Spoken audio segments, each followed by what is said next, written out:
So before we do a raid, we're gonna go ahead and set up the And Raid Shadow Legends. Yep.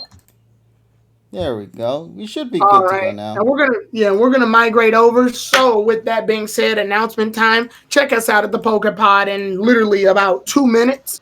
Head on over to KG's. We're gonna raid him actually, so that we can head on over to the PokePod. And then after that, follow 94587. That's Nesta on Twitter. She joined us today. Terrell couldn't make it here today, but follow him on all three of his YouTube channels. That's Terrell Vlogs, Schizomanic, and The Insane Game Freak. Also follow The Insane Game Freak on Twitch. So make sure you follow that. R Farley Dude 97. Follow him on all three social media websites and follow TSS Killer on TSS_Killer on Twitch and TSS Killer on Twitter. Also follow Age of Trades, aka Polly, our friend. Age of Trades on Twitch, Twitter, and YouTube. And finally, follow Salt Queen HD. Follow her on Twitch, Twitter, and YouTube. Oh, really? She just made a video too, so go ahead and check her out on YouTube. So, with that said, we're gonna do a commercial. Once we do a commercial, we're gonna hop on over to KG. So then, get ready. But anyway, hello everybody on our side over here. Yeah, we should be live now on our side of this Twitch stream. Just let me know when you're ready, KG. Okay, so yeah, folks, we are live here. We're all good. Tonight's going to be a fun session. Candon X Goat, follow me. Thank you, Candon. Or is it Caden? It's Caden. I'm sorry, Caden. Caden X Goat. All right. And then we're going to raid. Yeah, folks, this is going to be a fun session for tonight. We are going to be discussing a lot of things. The recent episode of PM 2019, the preview for next week's episode, the Alola shenanigans that everyone's going nuts about, the Super Mario shenanigans, and much, much more. So we hope you guys will tune in for the night. And yeah, let's make this a fun session for everybody. So yeah. Now, of course, we're just making sure everything is running fine and dandy. I hope you guys can hear me loud and clear, because if you can, then that means everything should be running properly, smoothly, and we should be good from there. I think we should be good anyway. But please let me know. Let me know in the chat if everything sounds A-okay. Hold on just a second. I'm probably going to hear like a double audio real quick, so I excuse everyone for a second there. It says we were good until I came in. Okay, close this because I don't need to have that open. There we go. Thank you, Sean. Right. Thank you for following me. Now we're going to go ahead and we're going to raid on over to KG's. We got 21 viewers, so 21 people coming at you. Damn, Jesus, a lot. I have 0 viewers according to my Twitch stream. Despite the chat going nuts. 28. Well, don't worry, we're heading on over right now. According to my goddamn thing here, it's telling me it's 0. I'm like, bro, what? Yep, we're raiding now. Raiding is happening right now. Raid Shadow Legends, everybody. Now it's actually. Shadow Legends. There you go. We're all saying this Party of 9. Right? Hey, thank you everybody for tuning in tonight. Oh, of course. I got to be the Spanish one. Oh, well. All right. I played Fall Guys. All right. So we are done on our end, and we are on KG's. I just have to open up KG's stream. Oh, thank you for the follow, Sean. Appreciate it. Today is Daiki Yamashita's birthday, otherwise known for being the VA for Go. For Go. Yeah, so happy birthday to the lad for doing a lot of great things. Happy birthday. Tanjobi omedetou gozaimasu. Hey, there we go. Your Twitch is the same like last time, I think. Well, I mean, that's how every day is always going to be, man. Caden X Go, thank you so much for the follow. Absolutely appreciate it. A few days ago, it was actually Yukikachi's birthday. Well, look at that. The boy who did the voice for Clement in series X also, and they're Y. pretty close. And science is amazing. Science is amazing. That's probably why I love Clement. Whatever the fuck it was. Yeah. Hold on. What was it? Kagaku no chikara ga sugoi, maybe. Yeah. Anyway. Let me see. Chikara. Kagaku no chikara ga sugoi. Yeah. Right now, I'm just making sure everything sounds all fine and dandy here in the background, because literally we just came back from Tyrone's stream like seconds. Couple seconds. Seconds, man. That was Meerkats. So yeah, it was an interesting time over there at Tyrone's channel. If you haven't had a chance to follow him there over on his Twitch, please do so at Tyrone TG3. And yeah, it's a fun game of Fall Guys today. Finally, Tyrone got his very first W. Now he Yeah. can finally be a Fall Guy. Yeah, he was like he was so emotional. Yeah, poor lad. You ever seen I a know, man it was cry kind so of ironic hard? too. It was ironic too. Like we both watching. I'm like, all right, what the hell? I'm gonna watch his stream while he's streaming, and then, well, that happened. Yeah, right. It just sort of happened. Like there was like it's just sort of anticlimactic in a way. No, and it's kind of ironic how like you would think you're gonna lose, but you end up winning. Yeah. All right, let me just double check with everything. Super Saiyan 3 Pikachu coming in with a subscription. Thank you so much. Two. Absolutely appreciate it. Thank you once again, everybody, for Nice. tuning in tonight. Tier 2 sub. Yeah, subscribe for yeah. Oh my God, thank you so much. I Tier hope you 2. enjoy it, guys. Oh, like, I hey, actually Richie. want to show off something because this emoji I got recently is actually very perfect to represent the events that are happening today, or at Hello, least with this Richie, how week's are you? episode. Ah. Let me see. See, here. I knew you would buy that emoji. I knew that. Mhm. I saw that emoji. One of my artist friends that I know on social media made Yeah, an I saw artwork that too, there, actually. and I was like, ooh, that looks pretty cute. I actually wanted to see if maybe somebody had bought it by this point. Let me just give you the name of the artist just so you guys can know who it is. Kuro Ryushin. I hope I'm pronouncing that right. They actually from time to time make some arts, that they tend to sell for like emojis and whatnot. Link to it, I'll say it. Yeah. So I'll post it on the Twitch chat, so you guys can go check out the artist if you like to go and check them out for yourself.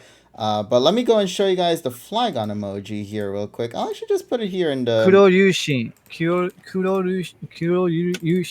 Yeah. Oh, actually, no, not that. Kuro Actually, no, Yushin, that's actually yeah. fine. I could put that one there. Okay, so let me grab this cute little Kuro Flygon Yushin. image right here. It's a small one, so I do apologize if it comes out looking weird. But there we go. So let's just keep that there. And look at this over here. Look at this cute little Flygon emoji right here we got at the bottom. Is that It's a a tier shy one? guy fly. Is that a tier 1 or a tier 2 emoji you can get? Actually, that's the thing. I'm gonna make a sub goal. If we can somehow manage to get 25 subscribers, I'll be able to unlock it to where tier 1 users can actually use it as well. Okay. But we need to get to a sub goal of 25 in order for us to make this emoji possible. So I'll have it with me in reserves for the time being, but this is one of the emojis that I have in my hands. I also have some other ones as well, such as the adorable flame emoji. Well, we just got that much closer to the goal because I renewed my subscription. Thank you so much, buddy. And thank you to everybody as well for simply tuning in as well. I appreciate all the love and support. It helps a lot. So yeah, sometime in a future pod, we're going to update a little bit of the graphic style just to kind of give an idea as to where we're at, the goals we plan to approach, as well as the format layouts that we are showing off here. And similar to like what you're seeing right now with the PokePod World Begins Soon, the animation here, that's what we're going to try to achieve. We're going to go for a new aesthetic for this time around just to make it look a little bit more colorful and vibrant for the eyes so everybody can enjoy, That's my goal anyway. So thank you once again, everybody, for tuning in as always. My name is KG Prestige. Welcome to another fun week of the PokePod World Podcast, where me and my pals gather around to go and talk about things that have happened within the past week. It has been a very fun one for video games as a whole, especially if you are a Nintendo fan, and has also been a very fun week for Anti-Poke fans if you are a big fan of the previous region, as well as one particular character who actually shined beautifully in this episode, which we will be discussing really soon. So we hope you guys will tune in for all that shenanigans. Of course, with me, I can't do it alone. I always have to bring my pals for the fun. I have with me, as you heard before, Tyrone the God 3. We have TSS as well. How you doing? We have our pal R Farley Do 97. Hey, I like that. Doing good. Nice. And then last but not least, we got our buddy here, Nessa, as well. Like, hey everyone. So yeah, we're gonna go have a fun time. But before we get into any of that shenanigans, we always tend to kind of, take this opportunity to just sort of talk a little bit just about things that have just been going on within the past week and just, have fun, see what we are thinking and all that stuff. And so let's get right into it. How you guys all been tonight? It's been good. It's been good. Nice. There we Labor go. Day weekend, of course. You know, Oh yeah, great day The last- because we're A lot was accomplished in our stream before we came over here to the pod. Mm-hmm. yeah. Tyrone you know, finally got his this is W.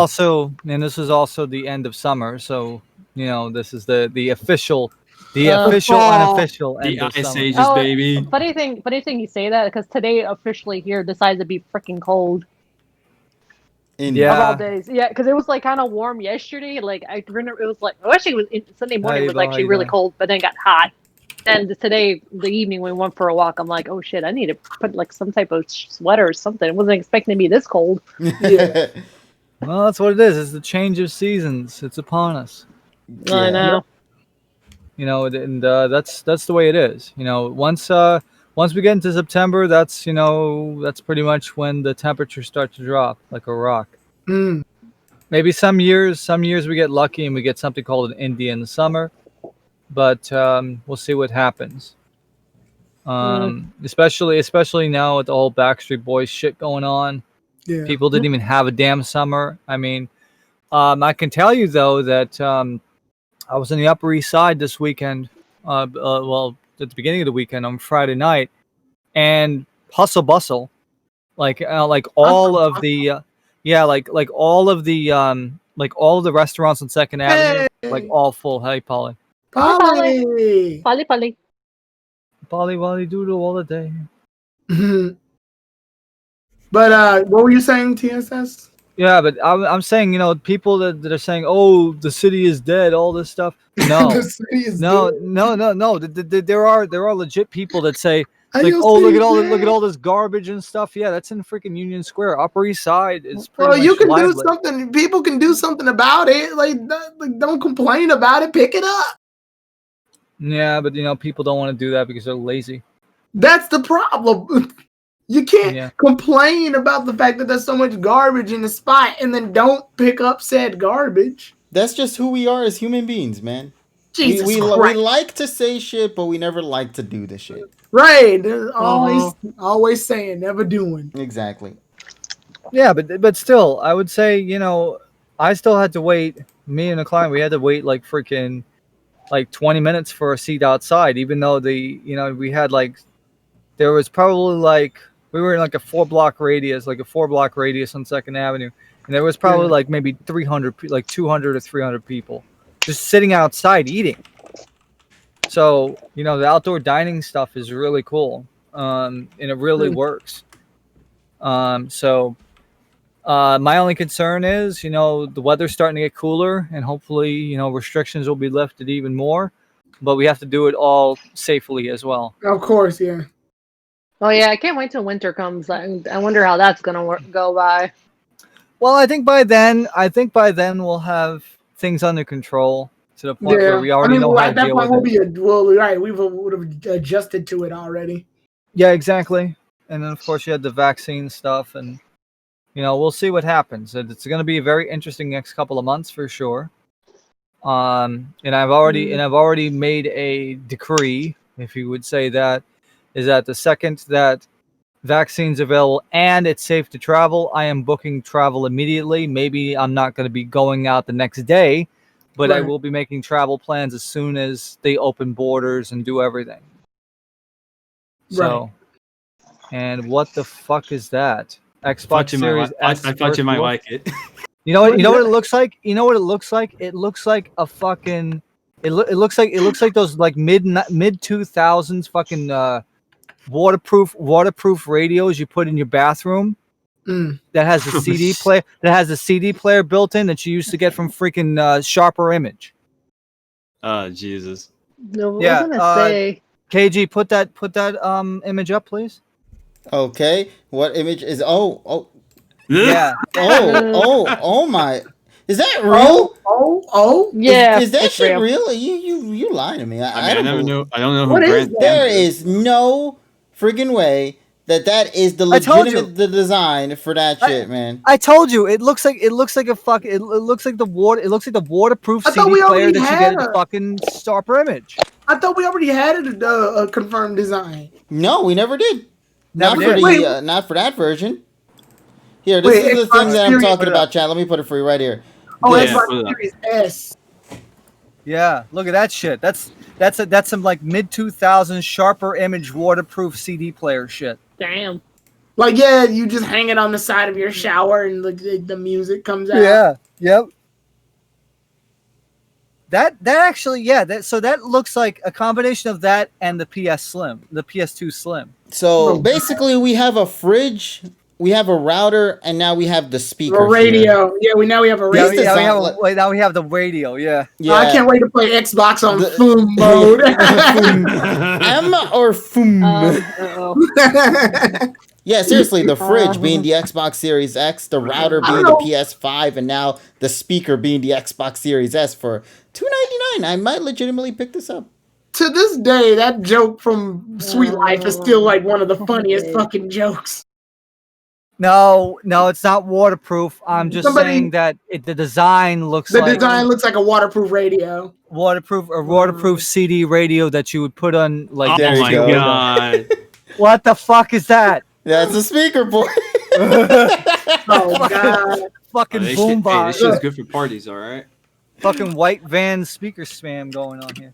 I legitimately can't believe this shit is real. No, this can't be real, man. Yeah, great job, Microsoft. This is a design for sure.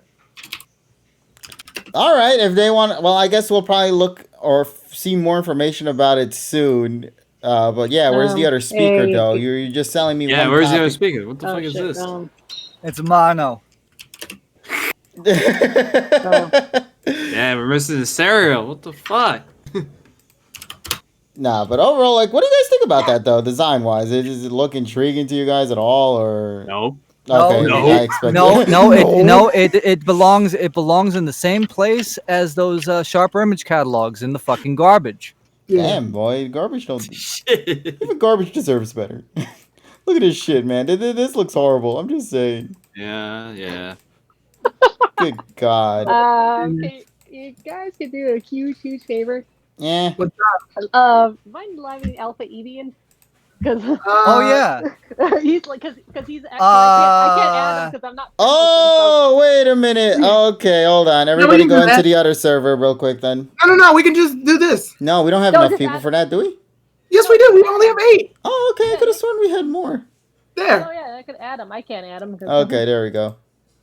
I was like wondering, like, what do you mean Evie can't get in? Yeah, I was you can like, get bro, in, I was like, Evie should have been we able to can, get we, in. we can fit one more person in the stream buddies. All right, there we go. Yeah, he is technically my stream buddy for the Antipod Yeah. stuff. Yeah. We actually Yeah, just I did was a few surprised days we ago. weren't here. Yeah, Not I over thought there. he would have been here at this point, but recently we did actually do our reactions to Snafu shenanigans. So if you haven't had a chance to watch those, it's on You got it. on Twitch. But yeah, so hey Evie, you there? You hear us loud and clear? I hope you are anyway. No, he moved away. Way to go, man. You scared him off. Oh shit, man, I'm a failure. No, listen, that's Tyrone talking, right? Not you. What the hell? You sons of bitches. How come I wasn't aware Hey, of you're this? the one that does I it. didn't know that. Dude, Listen, I Tyrone won made this. Fall Guys today. I didn't know either. Tyrone, you got some explanation. You got some explaining to do, boy. Wait, what? Why do I have? Don't make to me come explain? after you. Wait, why do I have to explain? What did I do wrong? Everything. You're the one who You're the one who made the server. I was gonna Dynamax in your ass and fucking. I made Max the with the server. floof. Right. I was like, yeah, I saw you, Evie. I saw you on the chat, and I was like, oh shit, I'm not friends with you, so I can't add you. So I was like, okay. Wait, so it's Nessa's fault. She's not friends with you.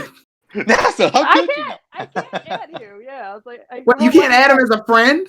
Yeah, you could do I it guess I now. have to add him now. Yeah, add him now. How many friends do you Okay, have? Fuck.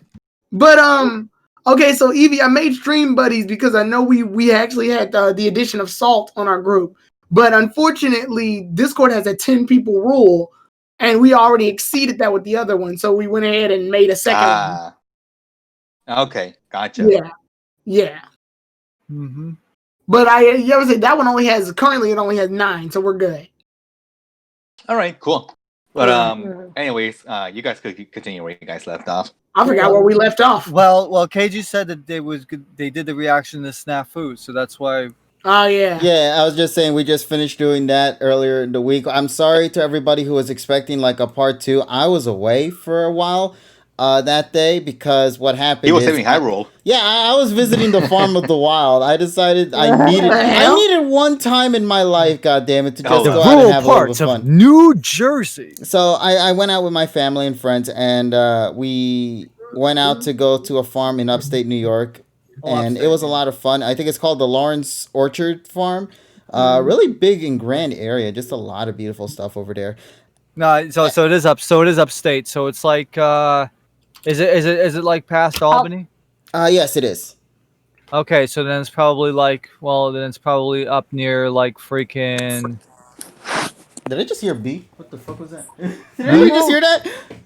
I wasn't going nuts, right? Did everybody just hear a mosquito just fly by? That was you. What the fuck was that? The fuck I just heard like a little zzz. I'm going nuts, man. I was like, how was that? Oh, Evie. Buffalo's west. Buffalo's Evie. west. Legend of Zelda: Breath of Albany. Oh yeah, Evie, that magnificent art that you made was great. Hold on, let me put that shit on stream. Honestly, that picture has a lot of meme potential, if you ask me. Man, I didn't even think it would. I just put it there, and I'm just like, all right, let's see what people have to say about it. But Stupid. Oh, was it a hard drive for you? Yeah. It's like yeah, because actually I was asking if you went to Jersey and he didn't answer me Didn't answer me. no, because I could have sworn I said upstate New York. I didn't see that. I think I might have just probably I did write it, but it probably just got overshadowed by everybody else at that point. Yeah, opposite. There's a million things that go in the chat. It was an e-call silent edition. What the fuck? Nah, but Oh yeah, my so God. that image there, Dave. Oh my god, that's funny. I love it, man. Oh my god, why? Nah, if Because I had to. if It was my KG, call. if KG went to Canada, it would take him at least fucking 9 to 10 hours. He would have not. This been able also, to do who it. are you standing across from? Like, this also looks like a JoJo meme. You say that, and then somebody legitimately made a JoJo meme as well. I need to find it. I need to see that JoJo meme. Oh my god, I need to show it to you, bro. It was great. Oh, they also. Well, actually, he can't visit Canada because it's still freaking closed. Yeah, You can also- we're banned, unfortunately. You can also put two Banned from Pokemon everywhere. there. You can also put two Pokemon there and have them fight. Jotaro. Deal. No. It's like a perfect picture for memes. Yeah, look. Well, it makes sense because it looks like a Macintosh orchard. Yeah. Here, look, somebody did this shit, man. Oh my god. Oh my yes. Oh, shit. Wait, who's the guy in the wagon? Oh, that's my little brother there. That's awesome. Radio Fryer. Is your little brother your stand? Yeah. I said, yeah, my stand summon wagon boy, some shit. Oh my god. Stardust wagon. Stardust wagon. Oh my god. Yeah, so yeah, it was great though. I just had a lot of fun. Honestly, like I mentioned before, I needed some time away for a bit to just relax, have a good time, celebrate with family and friends, and all that. But the farm wasn't the only thing I actually did on that day. You go fruit Because picking? my mother thought it was a great idea to immediately follow going from a farm into a hike.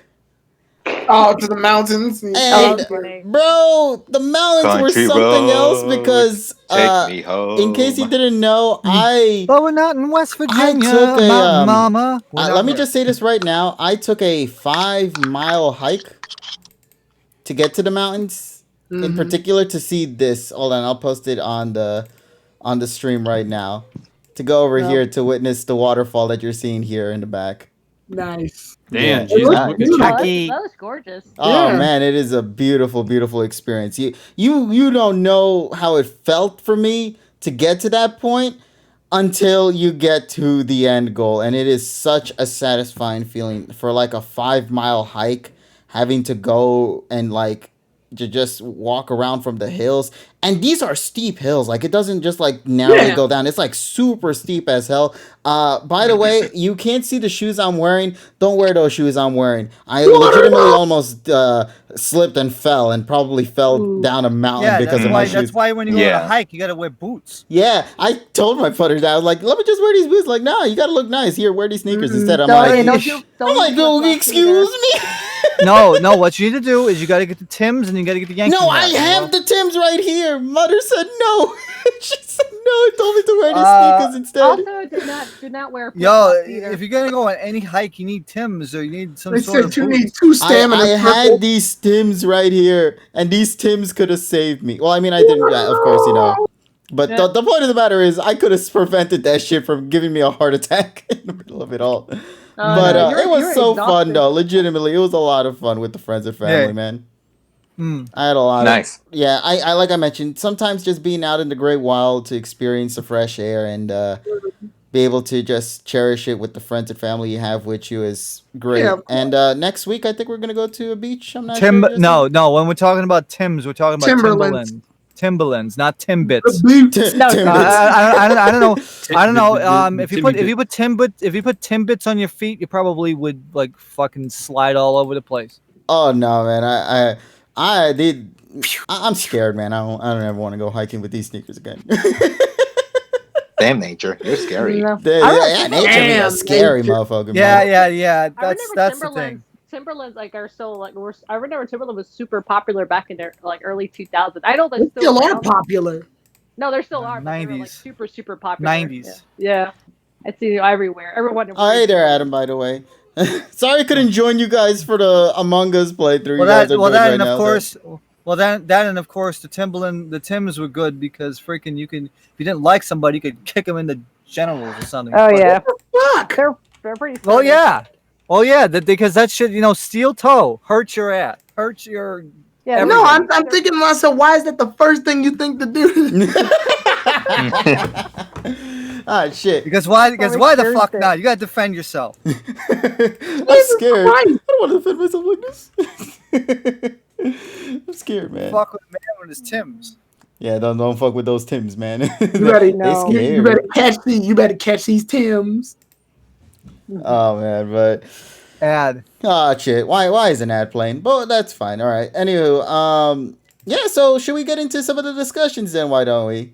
Sure. After I already explained my talk about the fact that I almost lost my life, I think having a chat to talk about the Mario 35th anniversary, is perfect. Yeah. Okay. I went through a forest to the railroad to somewhere and then back and then down hills to the freaking three. It's a three-way waterfall. Honestly, it's very fun.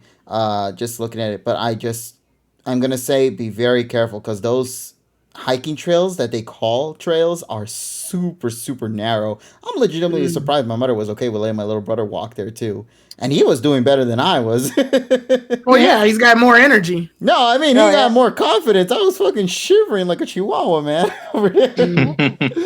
Oh, yeah, so. He's like, oh, this is nothing. I'm just going to walk with that. So AB says it cuts right off. It kicks someone in the balls. Jesus. Poor balls. Poor balls. Poor balls. All right, so what do you guys say? Let's take an opportunity right now to talk a little bit about the 35th anniversary for Super Mario. Yes. Super Mario. Yeah, 35 years. Super Mario Brothers 2. Super Mario. But yeah, so let's see. First of all, where to begin? Yikes. There's a lot. I mean, I know why you're saying yikes about for something. Let's briefly talk about the toy because I think we're only going to talk about it for a little bit. I was scared about the toy because I was worried about a particular someone in my family. If he saw that, he would have actually persuaded my mother to go and purchase those things. Toy. Yeah. That person was me. So I told my mother at the end about it. What the fuck? Yeah. So, yeah, my little brother also saw it too, but we were both aiming for different products. He saw the Luigi one. I saw the Mario one. We both were like, Yeah, let's gang up on her. I mean, that sounds about right. Yes. Let's get the toy. Let's get that toys, man. I just feel like there's gonna be bullshit happening. Like, oh, I was gonna win Mario, but my dog came in and took my freaking cart. I would have won if It was supposed to be a shortcut, but nah, the dog decided to take it somewhere else. Yeah, Or like there's a shortcut in the living room. Or like just one day your mom comes back from work and then next thing you know she gets ran over by a fucking toy. Yeah. Right? But nah, the whole Mario Kart mechanic, the Mario Kart Live home tour, I think it's what it's called. Yeah, Home Mario tour. Kart home tour. Yeah, Or home circuit or something like that. home circuit. tour. Yeah, you're right. Home circuit. Home. Now the gimmick of it is actually really cool. It's like this whole AR mechanic. It's meant to be taking your home and building the track there. And I think that's one of the coolest things ever is that you build the track before you race in that area. Yeah. And I love that. Like you saw in the Damn trailer, it, David! there's so much creativity. Damn it, going David! You need to clean your room. There's obstacles everywhere. on. No, but like it's so cool, man. Like I hope they release more figurines outside of Mario and Luigi because I would love to get a Yoshi one. You know, obviously. Yeah, and Yoshi's they my make for homeboy, nice. so- They make for nice collectibles too, just to have. Yeah. Oh, now yeah. there is The only- one unfortunate thing though about it. The price. It's $100. How per- much? Well, no, there's two disadvantages of that. Okay. Number one is the pricing. Yeah. Number Okay. two, no physical copy of the game. It's download only. It's download only, I Oh. believe. I think even if you buy the toy, you're only just gonna get the code or something, or just Okay. a place to tell Oh, you wow. to go download it there. So Wow. yeah, that's a bit of a bummer. And on that note, you cannot even. It will not. It is unlisted on the eShop. Bruh. Yeah, because no shit, because you cannot like purchase So- this game and play it without the card. If this doesn't get enough of a following, then it's not gonna do so well. But if it does get enough of a following, knowing Nintendo, they'll do things like they'll host like little events at Nintendo New York or something where they make tracks. Oh They'll man, I probably can't race. I would imagine. I could imagine it could happen because Yeah. Yeah, Oh, they could, yeah, like, they can make like a big table right there, and you just Yeah, drive make a your giant Mario table and you Luigi bring toy. your car. Yeah, and then they can make the tracks and you just race it on those. But that's if it gets enough promotion. That's a gamble in itself. Yeah, but it's Mario Kart, man. It's so cool. Oh, yeah, I it's really Mario love Kart. it. Like if I was a kid, like in the age of like 10 to 11 years old, I would be begging. 10 to the fuck 11, out of you the- could get. Yeah, You're getting- like, I'm only saying that because my little brother's that age, and he's the one going nuts about it at this time. So, like for him, he's going nuts about it. But like, if I was also at that same age too, I'd act the same way too, which is kind of weird to course. say because at this age right now that I'm at, I'm still acting the same way. Honestly, I'm excited, but I could buy this. You know, I have the work and everything to buy it, but it's like. Bro, it just looks so fun. I can't. Hey, if you want a kid at heart, I still, I'm still a kid at heart. I watch freaking children's shows. I'm not. You want to I'm a watch kid at children? heart somehow. Oh, I am as well. You're as young as you feel. Yep. Indeed, buddy. But yeah, so what do you guys think about it though? Like, I legitimately, feel kind of weird. I don't feel so good, Mr. Stockton. All right, Grandpa, go back to bed. I mean, I could see the appeal. It's probably going to sell like hotcakes during the holiday season. Oh yeah, definitely. Right. Christmas. Yeah, this is gonna be Nintendo's You know how many accidental holiday sale game. You ever say, you know how many kids love RC cars? So, yeah, this is Oh perfect. yeah. Oh yeah. This is. Yeah, gonna this will be a like great Yeah. Christmas. Yeah. It's gonna be probably a very interesting Christmas too. Oh yeah. I'm Yeah. What are you in the hospital for? Mario run over my toe. I slipped on Luigi and broke my spine. I can see the potential that could happen. That fucking blue Like, shell. Yeah, the blue shell became.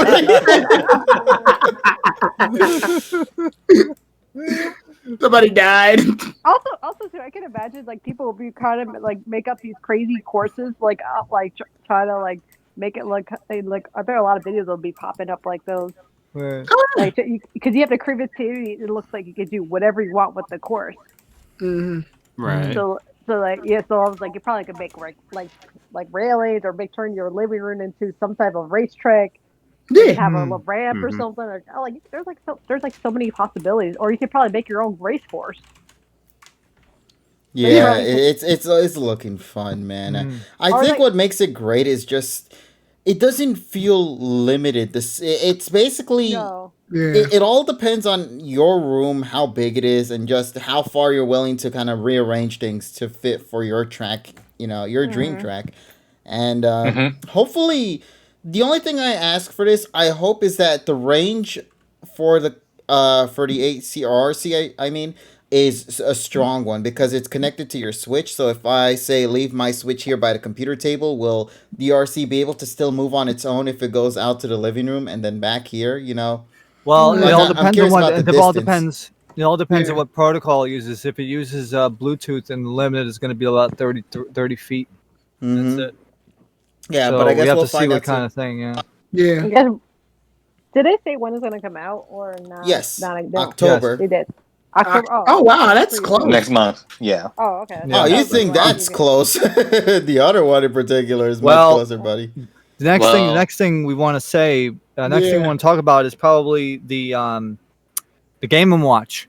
Yes. Oh yeah. How many of you guys like are it, going to plan on actually. getting it? Because it's a Me. limited run. I knew Me. TSS was gonna get it. Yeah. I'm not, That's his but I era. do. I really like the console though. Yeah.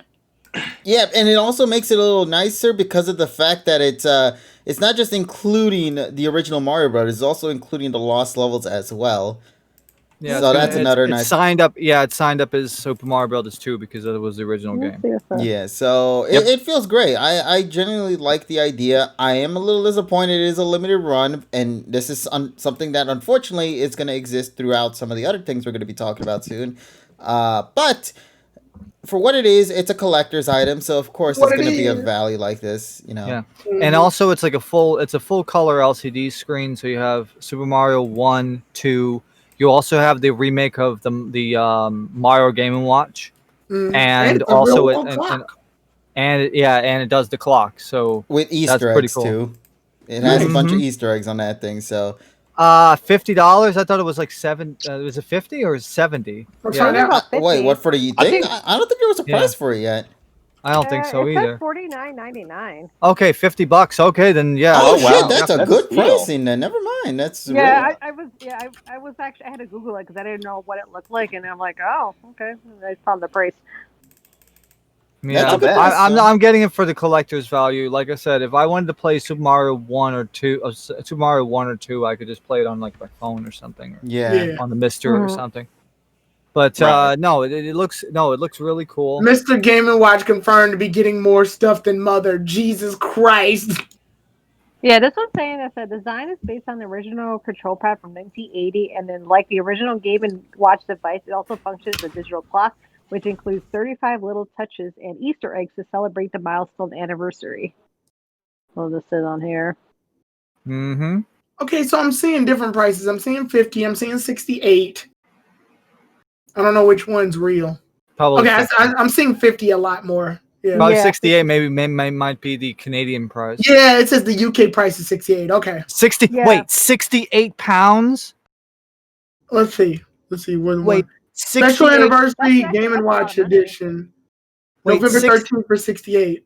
68 pounds. While it's gonna be $50 here. Holy shit, dude! I mean, Europe is gonna get fucked. Yeah, Europe has a lot of usually do. unfortunate price, gaps and Yeah, all they that. usually are. But 68 pounds is like freaking $80. Well, fuck. Like Yeah, that's like $75 maybe. that's almost like This is a double. super collectible item for there. Right? Is it like more 80 or expensive. 75? I keep forgetting how much the pound is. The, Is the, it like the, the, $1.30? the pound fluctuates from time to time. It's $50, they said. Yeah, but that's for the US. But no, 68 pounds would be like 75 or $80. $89. Damn, that's pretty heavy then. That's almost the price of like 2 DS According- games right yeah. there. So according I know, to right? this, Fuck. So according to this, right now, 1 pound equals $1.31. Yeah, so Pika with a bow said it was $89 equivalent for UK. That's fucking And that's bad. Man, I Wait, feel, wait, I feel bad for them. well, how much? Yeah. How much was in pounds again? 68. 68. Yeah. Okay, so so what I'm yeah, saying, you know. okay, Alright. check this out. It says it will go on sale for $49.90. It says US $49.99, and in parentheses it has $68.22. So what why the difference? Regions. Okay, Like yeah, because Canada. there's an S in front of it too. It says S $68.22. That's Singapore dollars. Ah, Good job, buddy. Yeah. S I think them. it's No. S I think it's Singapore dollars. okay. I'll show you the link where I got the information from. All right. And then I like the color too because of this gold color. It takes you back. Like it really looks like an old thing. I like the clock feature. Yeah, the clock feature's pretty. Yeah, I'm not gonna use it for the game. I'm gonna use it for the clock. That's gonna be my new Oh yeah, alarm. the clock. Yeah, If it has the alarm feature, of course. Well, because I remember the Game and Watch. They released the Game and Watches anniversary collections back in like the early 2000s, and I didn't buy them. Yeah. And if you try to get those now, they're like fucking $100, over $100. If you have the $200. original wow. Game and Watches, from what I'm told, you could pretty much make a profit out of that shit. Oh, hell Oh, yeah, yeah. you can. You could be Well, already even living the free. reruns, even the re-releases in the early 2000s. You can make a lot of money off of this once they stop like selling them. Yeah, I still have my gold Mario amiibo still here somewhere, like the original version of the run. Yeah. Yeah, so I know those unfortunately are as pricey as they used to be because they started making more gold Mario amiibos. But back in the day, these gold Mario amiibos used to be Dude, hundreds Wave of thousands. Wave 4 was fucking crazy. Remember Wave 4? Yes. Thankfully, the amiibo craze has sort of died out, but unfortunately, it also came with the price drops as well for these amiibos, man. At least it made it easier for me to purchase all the amiibos that I needed to. I'm gonna say I think that just gives me an excuse to actually buy some amiibos. So buy them. Make your background decor look nice. You know. I'm sorry. Go ahead. Oh no, I was gonna say about amiibos. I remember like for some reason like we got lucky with the amiibos a lot cheaper compared to Europe. Oh yeah, they got fucked. They got fucked really bad. Why did they get fucked? That's the question. Limited run and also expensive. Yeah. Mhm. It was funny because like some of the easy ones to get here in the U.S. was hard for them over there, and vice versa. Yeah. Like remember Rosalina? That was like all over Europe, but in the U.S. they were fucking price scalpers. Anybody remember that one news article about a guy who bought a full box of Rosalina amiibos and then like in one of the images they just put pictured of the Rosalina amiibos and him just giving the middle finger for buying all that shit so nobody else can buy the Rosalina amiibos? What Damn. Why? He did it just to spite people, man. That was something. Jesus Well, Christ. I mean, it happens with everybody. It's like the same guy who hoarded fucking $17,000 with the hand sanitizer just to fucking spite. He got in trouble, man. Yeah, he got his ass called and out, and it was great. Yeah. So the next one that was announced actually was the multiplayer Mario. I like that. Yes, Mario Battle Really? I'm Royale. interested. Yes. Oh, Battle Mario- Royale, yeah, that too. Mario Fall Guys. Yeah, this is gonna be. Now that you completed Fall Guys, Tyrone, now you got to do Mario 35. Here's the kicker, though: you have a limited time only to do it. Oh God. Because unfortunately, this Mario 35 game, while concept-wise is pretty cool, there's a catch. It's only going to be available for a limited time on Nintendo Switch Online. God. Bruh, come on. What the hell? Yeah. It's only going to last until, surprisingly, my birthday, March 31st.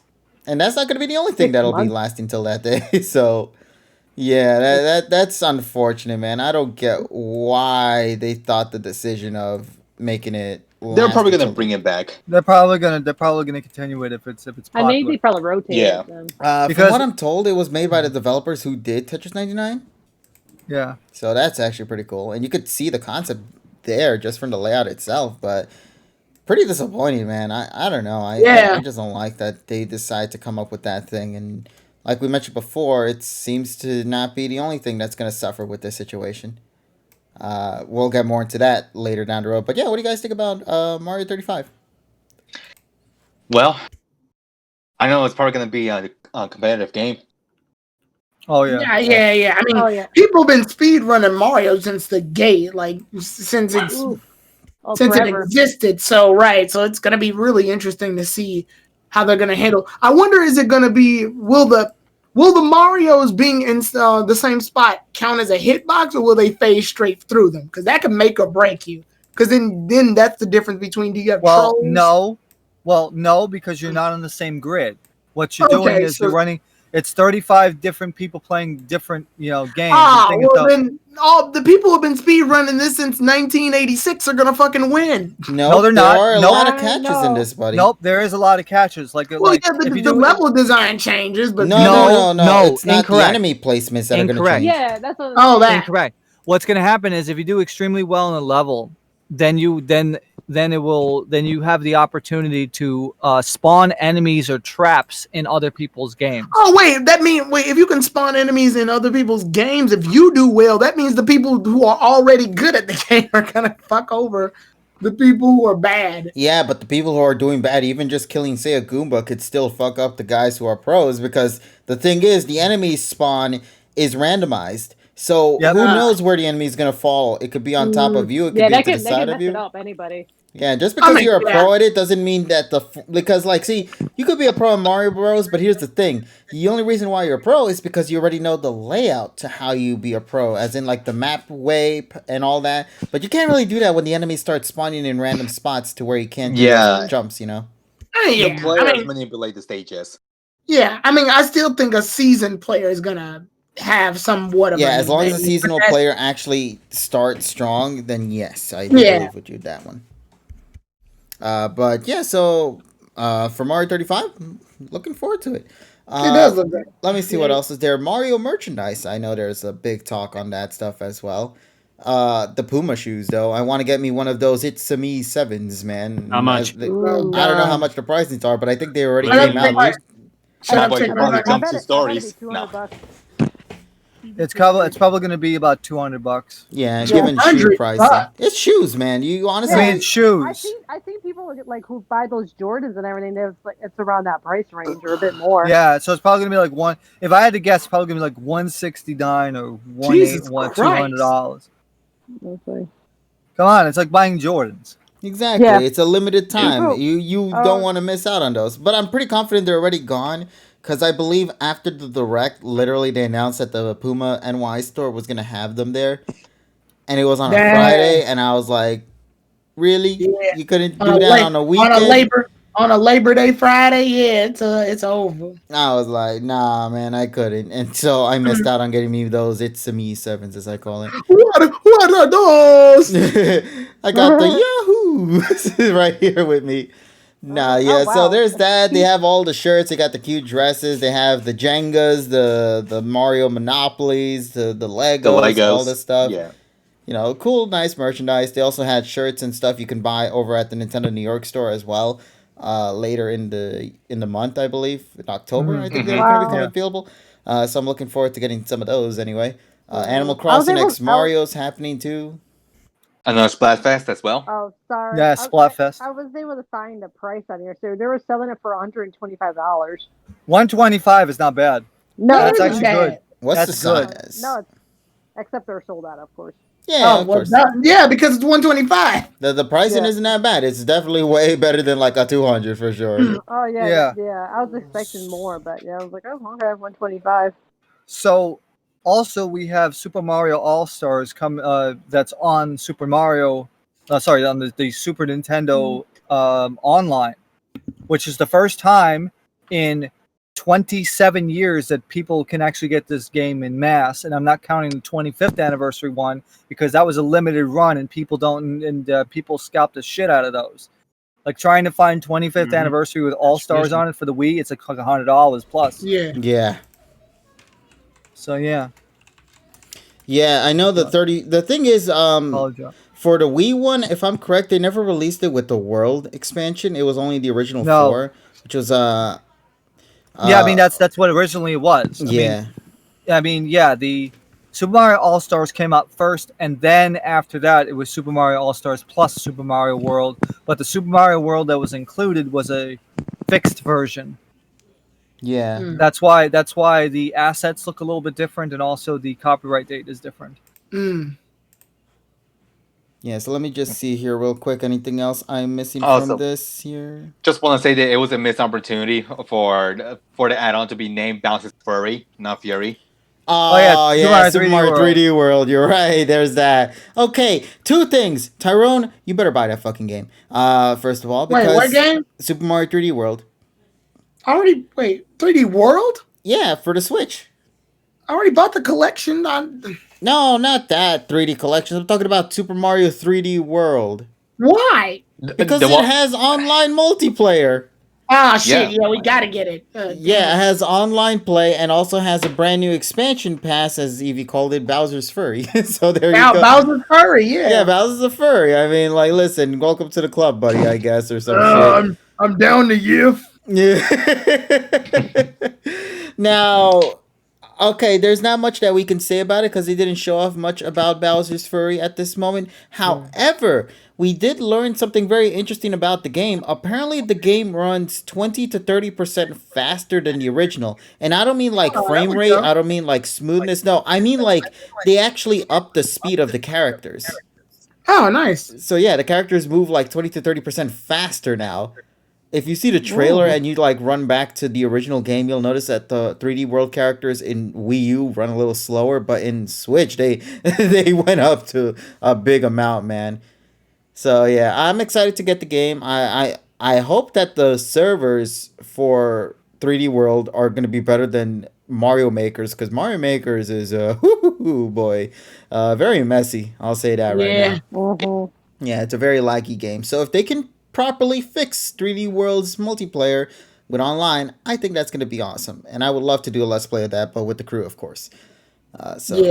Yeah, overall looking forward to it. In other words, rest in peace to the Wii U. You only have literally Xenoblade Chronicles X as like your final life support at this point for the console. So once that gets ported over to the Switch, it's a wrap at that point. Yeah. Yeah, so seriously though, Wii U, well, what the fuck is that? I don't remember that shit at all whatsoever now. It's the best homebrew system of the 2010s. Yeah, I agree wholeheartedly with that part. It's so great that all their games are on Switch now. Yeah, pretty much. Even like some of the, pretty much everything. Pikmin 3 is coming out in a bit. 3D World's coming out in a bit. The only thing we're missing are some of the Zelda HD remasters. Fatal Frame 5, I'm not sure if they're ever going to do that, or Star Fox Zero, but we'll see what happens for that. Now, once again, trying to think off the top of my head, anything else that I'm missing? Sure. Smash Bros. 3D. Ultimate. We got a Nintendo versus Challenge Cup. Yeah, with the Mario only characters, and for some reason Nintendo's embarrassed to have Yoshi be a part of that, despite him, being his own separate series. But like, come on, Yoshi's part of the Mario lore too. Have him included. Don't let me use the other Mario characters. I wanted to go in with my homeboy Yoshi with the Smash tournament. Can't do that shit. It's like they're embarrassed with Yoshi. Look, even Yoshi's not even a part of the Super Mario Bros. 35th anniversary logo. They did have Goomba over Yoshi, man.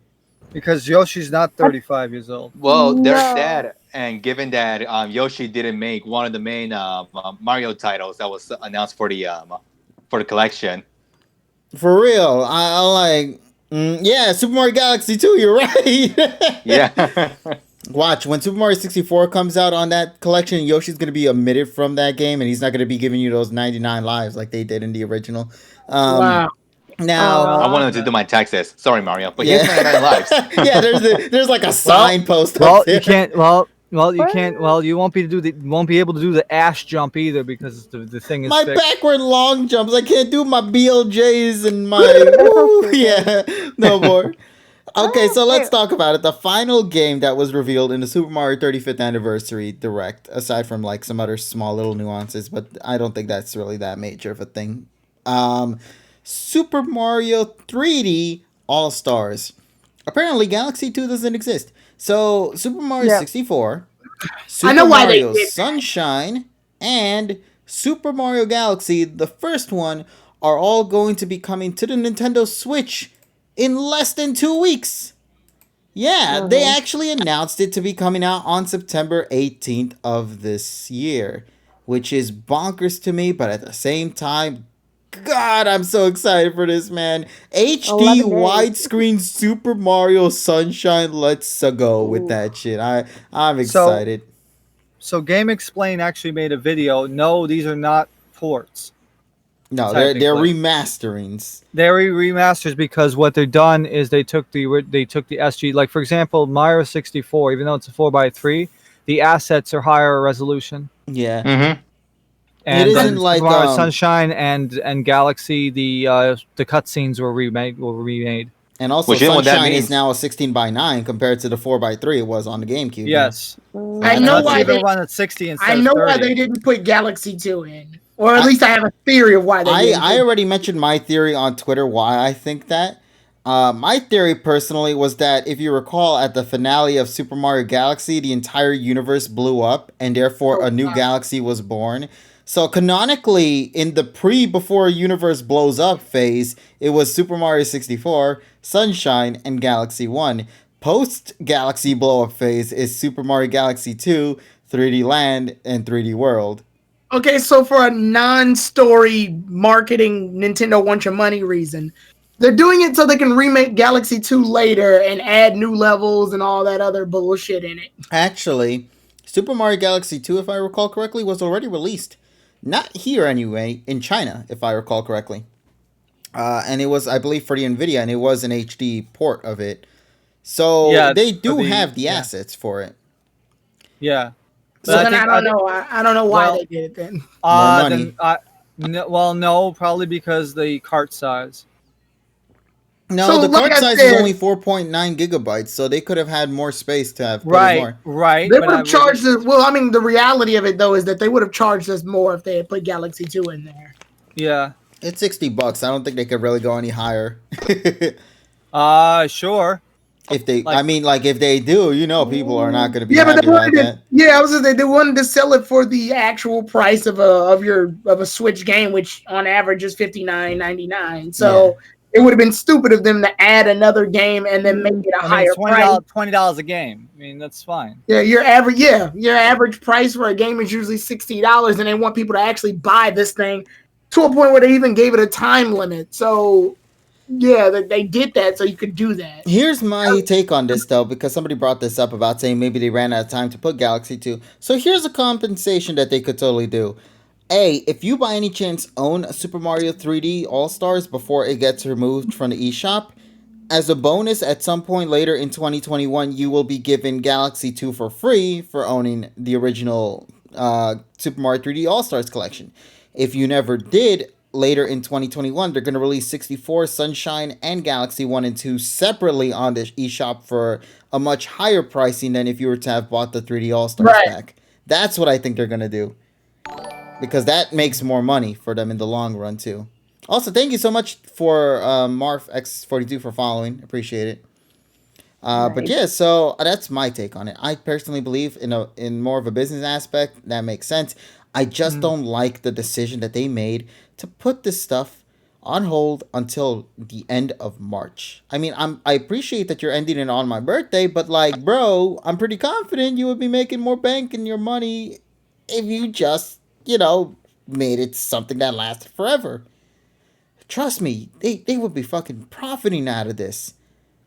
I'm a little bummed out that they didn't hold it on for a little longer. Now, at the same time, I understand why they're doing it, because I assume by the end of March, when we get to April, I think that's when The Legend of Zelda's 35th anniversary is going to be the thing. Well, and also because that technically is the end of the fiscal year. Exactly. So what better way to also start the new fiscal year than with the Zelda celebration? They could probably do something like they did with Mario and have a HD port of, like, say, Ocarina of Time, Majora's Mask, and Twilight's Princess or Wind Waker, depending on which one of those came first. I think it was Wind Waker that came first.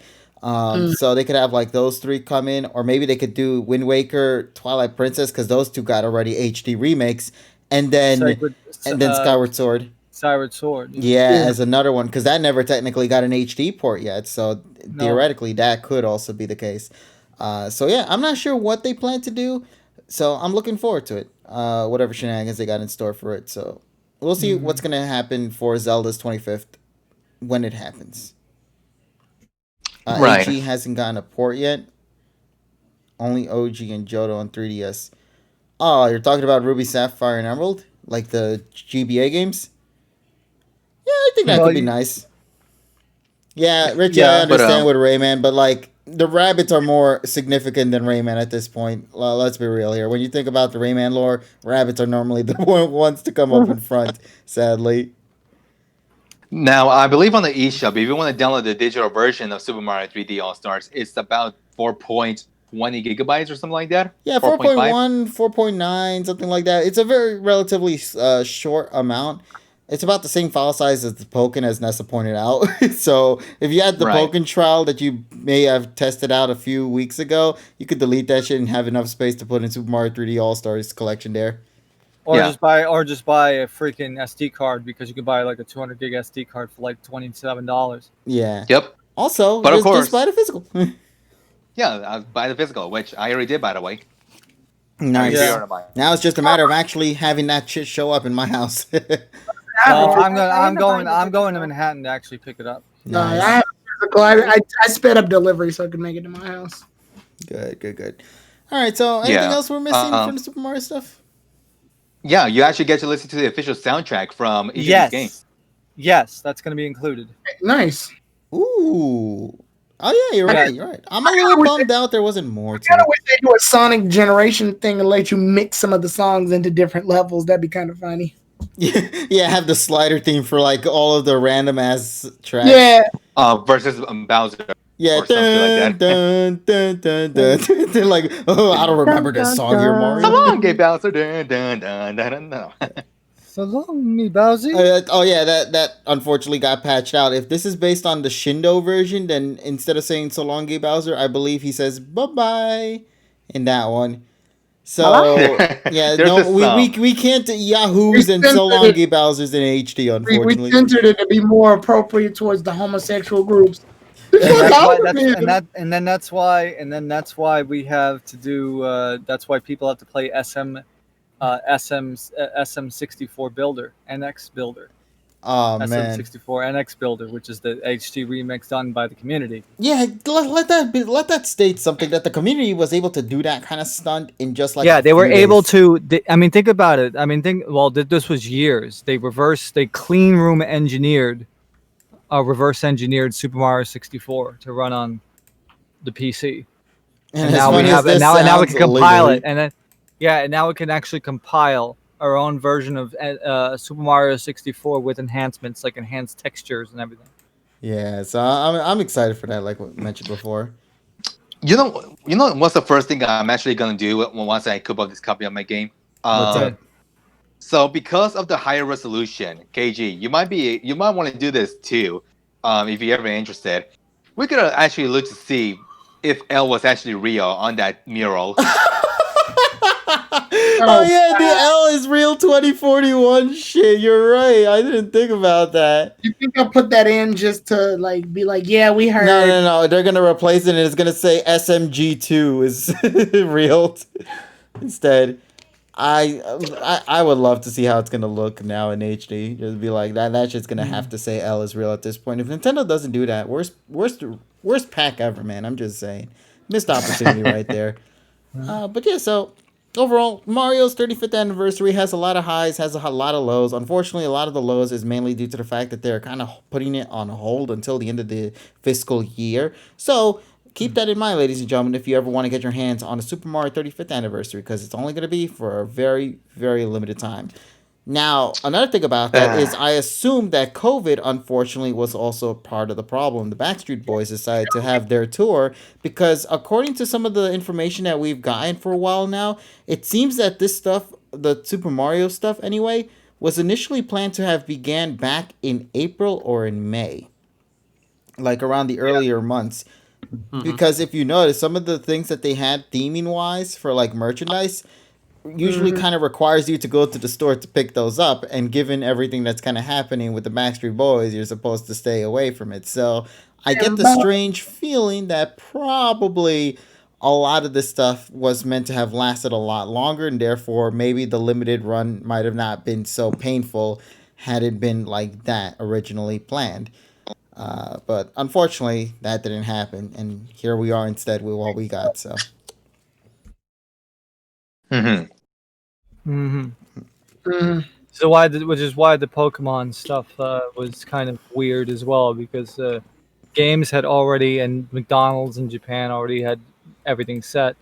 So that's why you had like all the toys come out in like June, and then the movie's not coming out till December. Yeah. Right.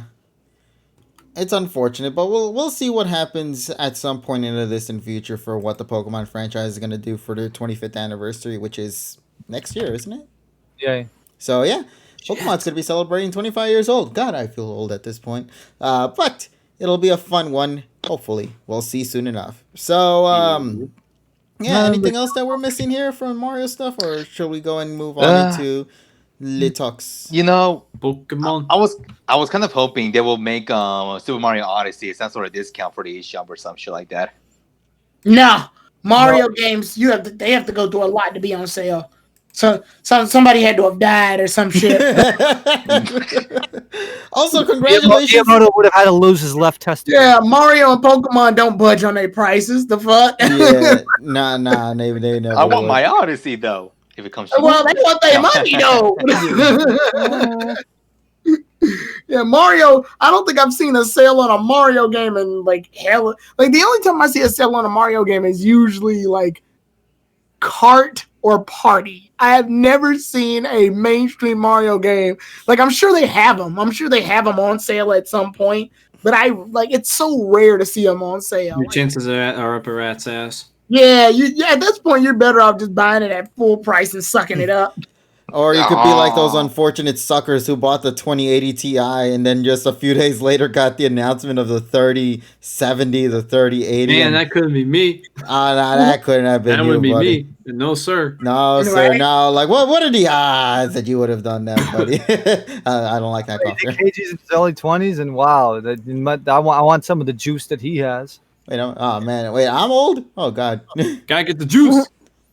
Nah, but okay, so ladies and gentlemen, I hope you guys enjoyed our Mario talk. So now this is going to become the part where I feel hour 2 is going to get a little chaotic, but we're going to obviously do our best to stay organized because I know the Alola preview is going to be the main topic. I think a lot of people want to hear us talk about. Really, Well, because to the point where episode though. Let's talk about that episode, man, because that episode was a lot fire than I think a lot of people are kind of setting things out to be. Because this was I enjoyed it, and that's I think why I think we'll go Richie Nessa.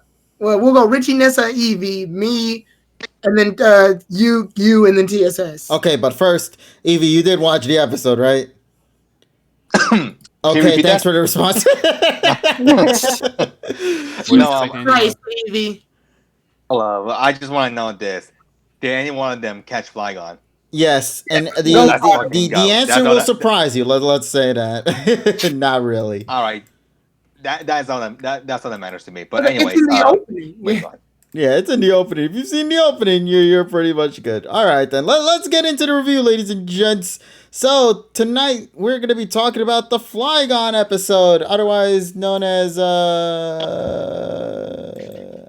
was the name for the episode again? I forgot. Fall out of the Something sand with tomb, Sand Satoshi Hell. and go. There we go. Jesus Christ, guys. No, come on. It's a long-ass episode title. What are you supposed to make me say? I want to say this is a reference to the Mirage Desert or whatever that shows up in Pokemon Emerald. Yeah, they brought the desert over to the city. By the way, I just want to take this opportunity right now to say I just love how the episode ends with like, "Yay, we did it, guys! The entire city's just covered in sand and to be continued." I just imagine the SpongeBob. We did it, Patrick. We saved the town. It's like it's all on fire. I wasn't expecting to be Mall-wide City of all cities.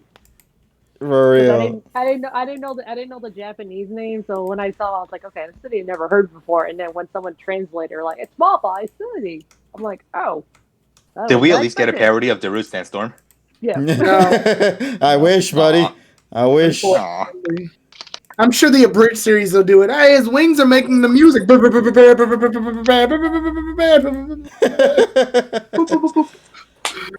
Oh god. So yeah, all right. So Tyrone, the method that we're gonna go in, please state it again, one after the next. So Tyrone, Okay, I think we you should go- lead it then for us.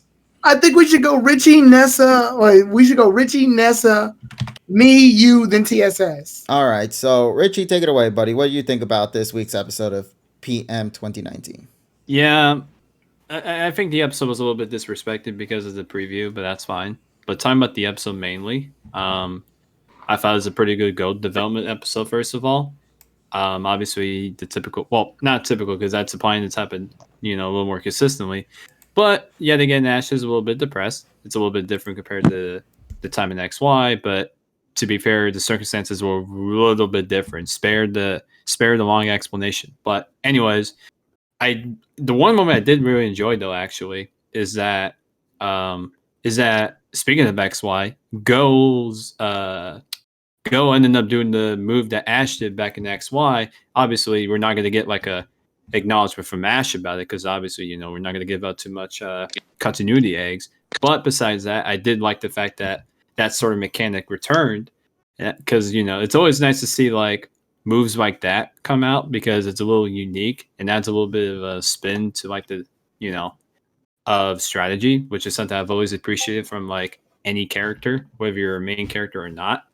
So to see that was pretty cool, and just like Ash having the fact that Ash kind of like figured, hey, this guy is learning from me. Maybe there is something wrong with me after all. Then after that, he kind of is better, a little bit better mentally. So the fact that Ash kind of learned from going away, if you look at it, was a pretty nice spin because normally, as we all know, in this series, it tends to be Go learns from Ash and then he becomes better. In this case, it's Ash looking what Go does, and then he figures out, wait a minute, I could be better, and just go from there. So I thought that moment with that strategy with I think it was Reboot, right? Yeah. Reboot. So seeing that was pretty cool, and just, I mean, I don't really have much to say other than that because it wasn't until that point where my interest in the episode peaked. So, but I did enjoy like that moment and just like the fact that, hey, just because he learns from you doesn't mean you can't learn from that same person. Like sometimes the roles can be reversed in character development, or not character development, but just like just looking at someone else and doing better or feeling better. So that's it. Alrighty.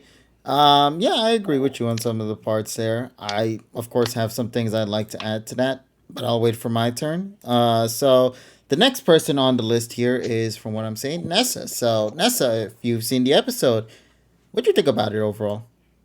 I was like, I surprisingly enjoyed it more than I anticipated because I think originally when I think that's when we saw those preview summaries, they just mentioned about like they were just gonna go to some desert and catch some Pokemon, but I actually liked how Ash, I will say Ash like lose about him getting depressed. Because I know in the last episode they kind of like he kind of like he was fine, like nothing happened, like it's kind of felt like it's like nothing happened. But then this one, after of course, like his two losses were against tentacle Pokemon, just like what's the one that B owned, Grappian. Graplock, like the same yeah. Graplock, yeah, I keep getting that name, Graplock. So then, yeah, it's kind of funny. Ironically, he goes against a Tentacruel and Octuri, both tentacle Pokemon, and then he loses. But one thing I kind of sense from Ash, though, I'm not sure too many people have brought it up. I kind of found it interesting that for some reason Ash was like kind of scared. I guess he kind of got scared because it wasn't like not like him to like battle like. He was like afraid for some reason really to go too close to the Pokemon. And like every time like every time like where really thought it's gonna like start getting to go close contact to wait on his next command, he's like, oh no, go back, which messed him up. And so I was kind of interested seeing like Ash be a little bit insecure of himself, which is kind of rare to see. And then of course like him like with like being like scared and fearful. He kept messing up on the like commanding like Pikachu. One thing with Flygon, he told Pikachu to use Thunderbolt, knowing that obviously that's not going to work. And then he kept messing up. And then it was kind of, and I love how Go stepped up. It's like, okay, I was like, he stepped up in the plate and be like, no, I'm like we're gonna keep trying. We're gonna conquer this when he battled against Flygon when we got to the later in the episode. So I actually like that and I like what Go did too. Go did on the episode. He was able to like come back with some type of strategy, and that was so nice what Richie mentioned. Like he brought back the they like the Dracometer jump, like they did with X and Y. That was pretty cool. They brought it back. So, and then I love that they reboot did at the end where he kicked the he turned it into Ember, and then he kicked it, and then did it against Flygon. So that was probably like one of my favorite parts in the episode. And then I guess that probably finally woke Ash up, like, oh, I like snap back into him, like, oh my goodness, like I feel so stupid, and kind of woke him up, and then he's like, and had to remind him again, like, like just because like we don't succeed the first time, we're gonna keep pushing forward. So like that, I think that's at the end he wanted to start over. So I enjoyed it. I loved the capture. I think that was like one of the few times I think Go had a fight to get that Flygon, and so yeah, I actually worked for it. It worked for it. Yeah, he had to work for it. He didn't have to just throw the Pokemon like the two other ones. Yeah, exactly. That's my other favorite part of it. They're like, okay, yeah, they're still easy catches, but this one here, he had to work for it. So I appreciate that. Like I'm hoping like we get more mons where they have to fight back, and he's forced to like fight. Like he can't just like expect, oh yeah, let's throw the ball and then catch the Pokemon so easily. So I like how Go stepped up to the plate in this episode. So I was overall satisfied. Nice. So I guess next one is probably going to be me, if I'm correct. I think so. It should be me. It's between me and you. Yeah. All right, want to play rock paper scissors real quick? Let's do it. Yeah, sure, let's do it. All right, rock paper scissors and shoot. What the fuck? You have a gun? Yeah, you better let me go, buddy. I'm just saying. Go ahead, KG. All right, so my take on this episode here is I enjoyed it. I'm so glad Go finally got an on-screen development episode. Like, let's put that into perspective again. On-screen development. Legitimately, I could see his growth happening in this episode. This was so good. For we have to say that in episode. What's this episode? 36?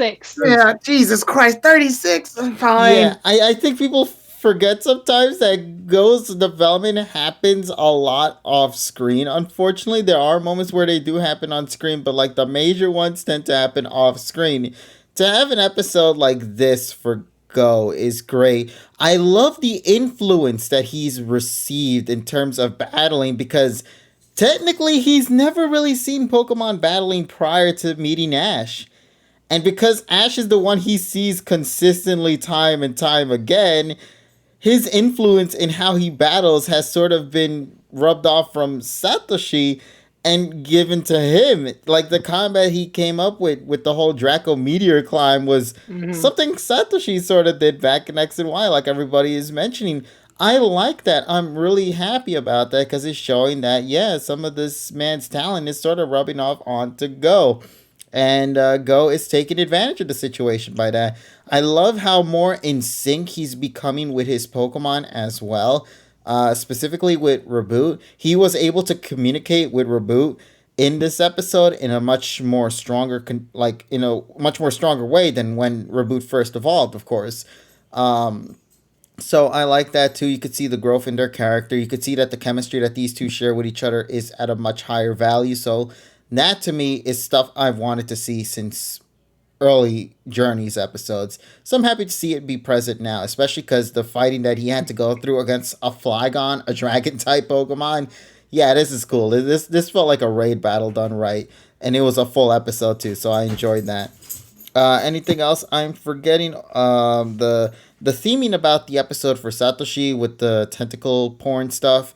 I also enjoyed that too, only because of the fact that you could see that the damage that he's received from the fight against B has really kind of stuck with him. And he couldn't really fight the way he usually does fight. He was scared. He was kind of hidden. He didn't want to get close to characters because he didn't know how to approach them no more because of the fight he had previously. I like that they kind of carried it over here. The only thing I'm not a big fan of with that is that unfortunately, because it got solved in this episode, that means the theory I had for what they could have done with Alola is now gone. And unfortunately, that kind of makes the Alola journey a little underwhelming, I would say. But of course, that's just going under speculation as to what they plan to do with Alola's episode, which by we'll the way. talk about that in just a bit. I feel like his confidence was kind of gained back here. Now it's just more so training, I guess, in Alola. But I'm not sure. I'm genuinely not sure what's going to happen there. So now I want to just bring this up, Tyrone. I know you are the biggest XY stan here in the group. Can you tell me if the Draco Meteor Climb was also performed in the Karina Gym battle back in X and Y too? Because I believe Yes. he did the Aura Sphere jump, right? Yes, he did. Yes. All right, Jumped so off that's Aura Spear, used Iron Tail to come down. okay. So the Draco Meteor Climb doesn't feel that off then, because Karina did come back. So Yeah, he used Aura Spear and Pikachu used Iron Tail to ricochet him up. yeah, because I know it was first done in the Clement, Rock yeah, Gym. and then Clement points it out. Yeah, and then he brought it up, saying that it was the same thing that he performed in the Yeah, fighting because gym. the point is Ash is using everything he's learned up to this point. Yeah, and now Go is taking all of that influence into his character. So, yeah. So I'm just happy with this episode. I think this was great for Go. I loved it. I can't wait to see more on screen. Want to bring that up. Development for Go. So props up to Go. Love it. Can't wait for more. All right, hey take it away, guys, buddy. Hey guys, I forgot to mention for you guys. What do you guys think about? Did any of you guys expect Ash to drop a rank? Oh yeah, he dropped back to normal class. They said that before the episode even started. Oh, he did. Oh, I was like, No. He dropped at the end of the third fight. No, but like I used logic and like even the episode summary says he loses 3 times in a row, so my brain naturally thought, okay, he just got in the super class. But it didn't explicitly say. You can make. I mean, I could use logic at that point. He just got in a super class, so no duh he was gonna get bounced back to normal class. Also, thank you, Ivy Reaction, for following. Appreciate it. No, I was just curious though, because I was like, he dropped back to normal, right? I kind of figured he was going to go back to normal class just based on how he started the World Championships. I was thinking he was just going to get eliminated at that point. I thought, like, once you get upper class, like, I thought the other 1,001 to under 9,999 would have been eliminated because it's a time limit or something. No, they're doing it like ladders, like they do in Showdown in the actual Pokemon game. Yeah. So they're still in. All right, so take it away, buddy. Okay, so going into this episode, I decided to make a new rule for myself. I decided to make the rule that I can't put this series next to XY in terms of how they handle certain things because it's unfair. Well, I won't even say it's unfair. It's very clear that this series is trying to reach out to people who I guess don't have enough time to consistently sit down and to watch Pokemon, which is weird. It's a shame I have to make that exception for this series and no other series ever, but this one. So I guess even though they're doing a story where narratively they're trying to focus on a plot, air quotes, I've decided to not compare Ash's depression arc here to the one in XY or the others. Because, hell, even like as much with Diamond and Pearl, as I've already stated my opinions on, I even feel Diamond and Pearl handles this depression thing a lot better. But for what we got, I gotta say that now. That's the rules. We got, for what we got, that means excluding other series, and especially excluding XY's depression arc, because that was better. But for what we got, this is actually pretty good. I know what they're trying to do. They're trying to combine Ash's depression from like other series, but mostly they took a big step from Sun and Moon on this one. I think Sun and Moon Ash is most prevalent here because of the way he gets depressed. First of all, it's comedic. It's that they even do that like that noise effect when he loses battles. Which I feel like they haven't done in a while. That noise, that sound effect.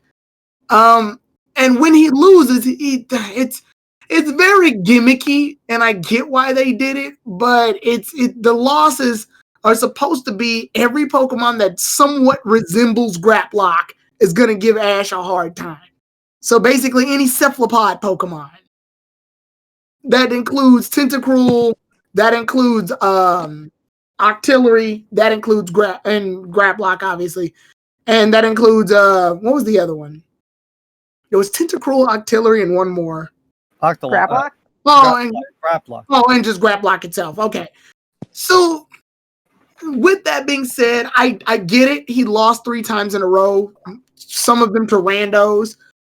I mean, obviously he lost to randos, but they also making him only fight octopus Pokemon to me feels very just weirdly coincidental. Like, oh, they're all octopus-like Pokemon.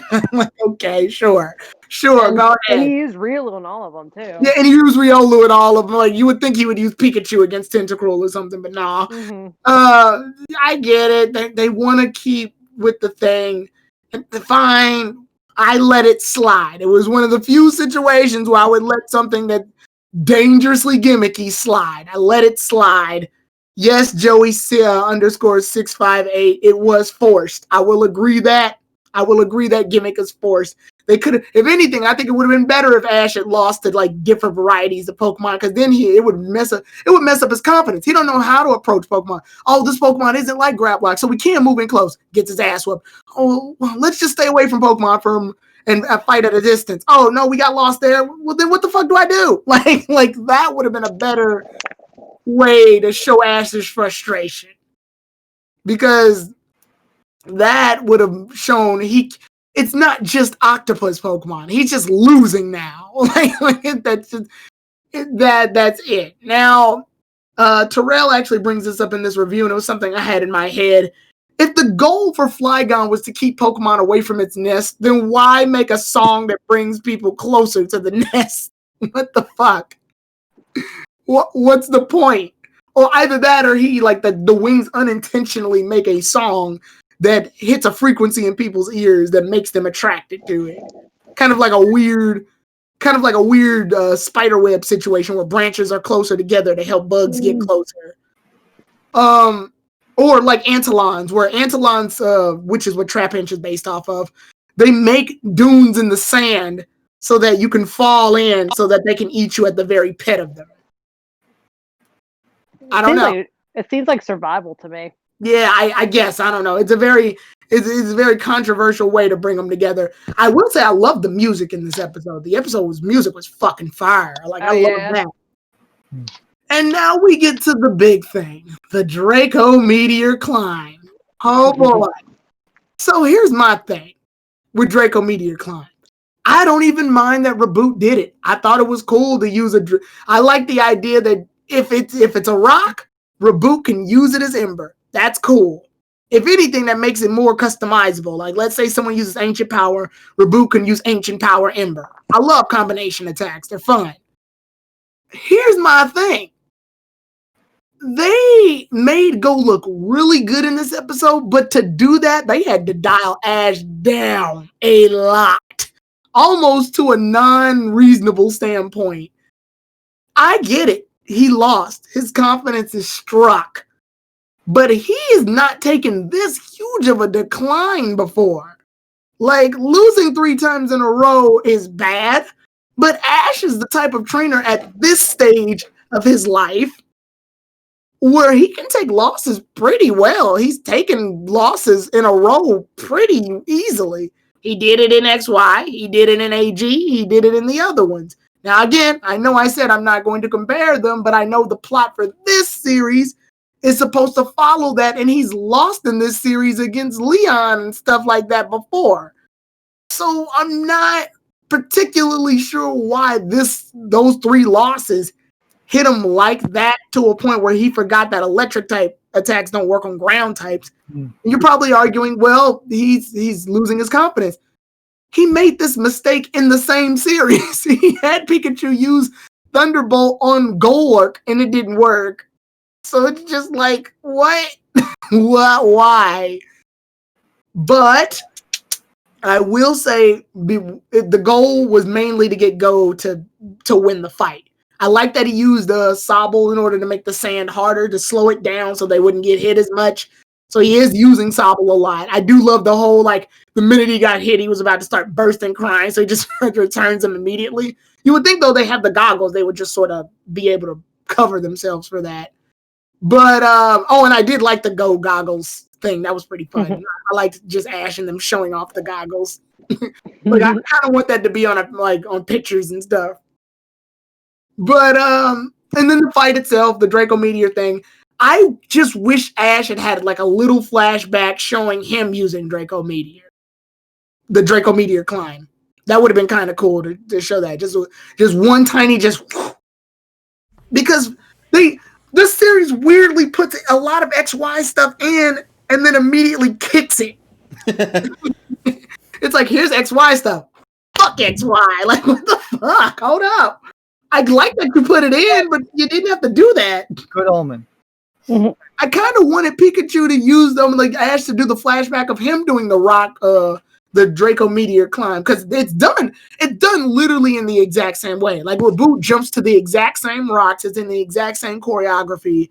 It's done the same way. In High Prob, yes, it's called Rock Tomb Climb, but after Tyrone fights, they call it Draco Meteor Climb because he's using Draco Meteor on Pikachu. But so during that, I just wish Ash had a small little flashback of it. And then when Go says, hey, I got this from you. I learned this from you because you fight that way. I don't really like that Ash said, who would have thought of doing something so crazy? I'm like, bro, you did this combo already. Like, what? I guess if taking it to context based on how they said it in Japanese, part of me wants to say that when Ash said that, he meant who else but him would think to do some shit like that. I think they call it Ash crazy. Yeah, that's the only thing I could think to say is like Ash is the only human being in this universe who would think to do something that out there. So when Ash said that, he probably was referring to literally everybody but himself. But I let it slide too. I let a lot of stuff slide. I like the fact that Ghost said he wanted to specifically end this with Ember because that was the move that they worked so hard on. I like that. Go did a really good job here. My only issue is that they had to dial back Ash so far to the point where Go had no choice but to take the assertive role. That was all that was left. You know, I kind of hoping one time, well, like once in the future happens, I'm kind of hoping both Ash and Go train together. I mean, they kind of do train together. Yeah, they had episodes where they trained together. No, but yeah, I mean more so, like kind of like doing that type of stuff, like what we were talking about. Yeah, I mean, and just like the desert plot in itself was almost felt like an afterthought. The main focus was getting Go to where he is, so I get it. And like I said, I let a lot of things slide in this episode for the sake of Go having a proper episode. But if you ask me, I think this should have been Go's first win, because unfortunately, I'm sorry, it's a scar on the series. No matter how many ways you want to slice it, skipping his Hitmonchan fight is inexcusable to me. I get why they did it, but it's still inexcusable. I disagree. I don't buy it. That should have been a two-parter. If anything, the Golurk one is also another one to kind of bring up, since that's also like one of his first raid battles too. But yeah, I understand like his first victory-esque kind of thing. This to me was a good one. The reason I say it's unexcusable is because they made an entire episode of him being upset that he lost his first battle. So why would you not make one that focuses on winning his first battle? I was like, did he also win against Team Rocket on his own too? I mean, I don't count Team Rocket fights. No, I know, but I mean, yeah, he did. Remember when Reboot evolved? Yeah. I mean, when it evolved into a Reboot, that's where they won with the Ember attack. Yeah, Team Rocket fights are Team Rocket fights. Those don't. Yeah, exactly. Donnie brings it up right now. But that's what he learned also too. Like I guess his Ember kind of like wait, he was upset like he didn't know any fire moves at the time. Yeah. And like I said, I'm only making these, and I reeled back on the criticisms I had so I wouldn't be nitpicky. But when I saw that, I also thought it was, like you said, I also do think it was a little interesting that Ash bumped back to normal class. I knew he was gonna, just based on the losses that he took. But that's what happens in rankings. You could be in a higher class and fall to a lower class. That happens in Sword and Shield. If you lose enough, then you can be bounced back to Pokeball class when you're in Great Ball class. So it happens. Ash's personality was all over the place too, but that's my little nitpick. He was sad for a moment, then he was hyped, then he was happy to go to this desert, then he was sad He again. wasn't hyped to go to the desert. No, he wasn't. He No, wasn't. he hyped at all. wasn't. No. When they put the goggles on, he was smiling. He was cheesing hard. I'm like, no, bro, but you're neglecting the what's first part best? when he wanted to go to the desert. Oh no, I'm not talking about that. I'm talking about when they were in front of the sand. Yeah, itself. but that's Context. like it's context. Yeah. Yeah, he was sad. Like, he was sad when Go had to drag him there. But when he got in front of the desert part, he put his Go goggles on and he was cheesing. I'm like, I thought you were sad. Whatever, go ahead. You're smiling pretty hard for someone who's upset. But go ahead, go. So yeah, I gave it a lot of passes only because Go needed this episode really bad anyway. So it's the Kiawe one anyway. It's fine. I gave it a 6 out of 10. It's decent. Yeah. That's low. That's not even passing. It's above. It's above half. Yeah, but it's not even a passing grade. Yeah, but 6 out of 10 is not. It's above half. Let's move on. Well, the next time you get a 60, see if that's going to be a passing grade. I'm saying it's above half because if it weren't for Go stepping up, this would be a lower score. Tell the Department of Education that 50 is a passing grade now. Yeah, no, Well, 51. We're not a school. I don't give a shit.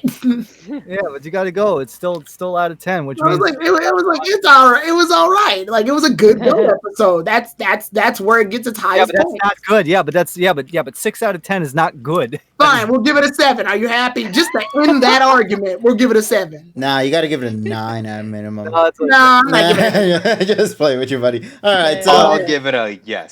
yes. But so TSS, I guess you are the last one then. And also, just as TSS is also going to be giving his review as well, chat, please also share your rating from a scale of 1 to 10. Let me know what you guys think about the episode overall. So TSS, take it away, buddy. So first of all, I like the beginning of the episode where you see Satoshi, Pikachu, and Riolu just say fight, oh, and I actually had to look up that because I looked up at the captions. I got the answer from a Japanese Yahoo Answers post. Fight, the way that it was said, is an abbreviation for fight. So fight, oh. I was like, okay, great. Oh. So they're jogging around. And the first battle that Satoshi goes into is the artillery, right? So, yeah, I can see why they did the whole tentacles gag. That's great and all. So, first of all, get his ass kicked like that. That was just wow. The man, the kid is not feeling it. Like he's very, very disconnected from Riolu. So that was the first thing. Then you had the tentacle one, and then after that battle, looks like Satoshi had some more of the digitally imported cocaine from Alola. That's how you can tell Alola's next week because the fucking cocaine's back. But the thing is though, unlike Alola, he doesn't have the uppers. So it's basically cocaine without the uppers. But getting into the next battle, once again with the tentacle, it was like, it's like deja vu. But for me personally, those two battles are kind of like, that gives the kind of Vietnam flashbacks to Satoshi because, of course, octopus Pokemon reminds him of B, all that stuff, and that fucks up with his head. And because of that, he couldn't make the decisions. He basically just completely threw his confidence out the window and completely and you even see that during the climax for the Flygon fight. His brain is just like fucking having the Vietnam flashbacks and he can't concentrate. I mean, let me put this down because I know why they did it. It's just when you look at it from a narrative when you look at it from a narrative perspective, you think, oh, what are the odds of all these trainers having cephalopod Pokemon? Yeah, but again, they did it for plot, and then I will say that. But the thing is though, they needed something to really drive home the fact that he was going through this losing streak. And to actually have him drop to normal class, further proves, that he's losing his way. And that's why he was in the kind of the depression arc. Yeah, I mean, because there's other ways I feel like they could have had him fight against the trainer with Thraw. Thraw's a throwing grapple Pokemon. So. But the thing is though, what Satoshi says at the end, we'll get to that. that really puts it all together. So the Flygon is making the dissonant sounds that are very appealing to hear for the humans, and that's why those townsfolk get sucked into the sandstorm. And I really love the backstory behind that. I thought it was pretty cool. Seeing Go's face light up saying unknown Pokemon, freaking eyes light up and shit. I love that. I love that part. The Go-Go goggles, fantastic. Especially when they see like Sobble, like just glasses, just no Go-Go goggles with nothing. And it's like Sobble's there. Yeah, okay. Sobble's becoming the comedy relief, and I'm loving that, man. that is really cool, and I really appreciate I'm glad they're doing more with it besides it just crying. Exactly. But it almost did during the fight, which is kind of funny. So you have Go, once again having to battle, having to work for the Pokemon this time, like all three of them, because now he has a living dex of the Flygon line, so that's cool. That's awesome. Yeah, for his goal, I do like that they gave him all of those. They gave him all of those, exactly. But this really shows that Go can shine as a trainer, and he's really learned a lot. Like I said, when Satoshi said when check shot when the freaking Ryu Segun or the Draco Meteor came out, it's like you're crazy, and it's like, well, I learned it from you. So that technique, to go and just do, whatever it takes. When I didn't know you when I used Draco Meteor Climb. Shut up! I learned it from you. Well, I mean, it's like the way of thinking, Satoshi's thinking, for outside of the box. That's what they could tell that Go was really freaking serious about this. Having Satoshi get the Vietnam flashback in the middle, having to have Pikachu completely forget that, oh yeah, Flygon's a freaking ground flying, so electric doesn't work. Didn't like that. Well, yeah, but the thing is, though, when something fucks with your head so badly, he made that mistake in the same series with Golurk. Yeah, but here it actually makes more because sense. The thing about it here is that he's just confused. He doesn't know what's what. Completely, his mind is completely disheveled, completely lost. And especially and that makes sense. Sorry, not ground flying. What is it? Ground dragon. Ground dragon. Yeah. It knows levitate. That's why people get it. Yeah, that's why I get confused on that. It has the ability to levitate. Vibrava is fucking flying. Yeah. No, they're all dragon. No, it's ground. They're all dragon. Yeah. They're all dragon. What fucks with people is that it has levitate. It has levitate. Yeah. Yeah. That's what fucks me up. That's why I don't play. It has levitate. That's why I don't have a competitive team. That's why I don't face Ben, because I'm gonna get my ass kicked. But anyway, getting back to this episode, because it's more important than a guy who thinks sending 20 minutes in a Lola is great. But anyway, I do it. Hey, everybody does it. But nice, Ben. Yeah, good job, Ben. Thank you for doing that. But anyway, now fast forward to the end of the episode. Now Satoshi makes a really good fucking point. First of all, the capture for Flygon for Go, great development, and I hope to see that we're definitely going to see Flygon in the future. Definitely as one of his members in the team. We see that in the opening. But Satoshi mentions at the end that he kept using distance moves and fighting moves with Riolu. So I would imagine that maybe Riolu's going to learn like Aerial Ace or something to combat that, to get him something different. And additionally, he says that it was really stupid of him to try to use the distance moves. So we have those two aspects. So with that being said, this was going to be, I think now Alola would mean something. If Riolu learns a move like Aerial Ace or something in the next in the Alola saga, that will be the ticket for B. And I think that's the whole point. We're gonna probably have Riolu learn a new move. Good. Because realistically, Riolu only knows fighting moves, so useless. Yeah, he needs to find a way to combat against the and also to get something close, to get something that isn't a distance move. So maybe I mean, there's going to be some speculation now. Aerial Ace would be nice, but Aerial Ace is not a close range move. It can get in close, but yeah, it can't necessarily do much, I guess. I'm kind of curious how he's gonna combat that would be back then, because like he has to figure out. All right, so I gotta find a move that like I can get close enough, but not too close, because he knows that. Yeah, the grab that lock. he's You gonna- know, the grab Octa lock's lock. gonna grab it. Yeah. Yeah, the grab lock's gonna grab do that move on it. Octa lock. And Yeah, it- it's going to and, that, Octa and lock. then he the fuck can't, and out then of him, Rilu can't let go. So it's like because it holds on really tight. So I'm kind of curious how they're gonna like figure did that they know out. double team already? Yeah, but that's not an attack move. I know. No. I'm just saying. Doesn't he know it? I mean, hell, they could do a thing where he grabs onto him and it winds up being I would say, and it winds up being a fake, and then Riolu can come out of nowhere. Yeah, but I would say he needs to probably know like a flying move or something, some other move that isn't flying attack. Sorry, that isn't fighting attack move. Riolu can't learn Aerial Ace, by the way. I just want to let you know that. Yeah, listen, if a Riolu we know before can learn Aura Sphere, what's to say they can't do an anime bullshit? Yeah, I was gonna mention Aura Sphere. Wait, when did Riolu use Aura Sphere? In the back to the Rilu Diamond Pearl. Like, didn't they make it a point to say that was a special one though?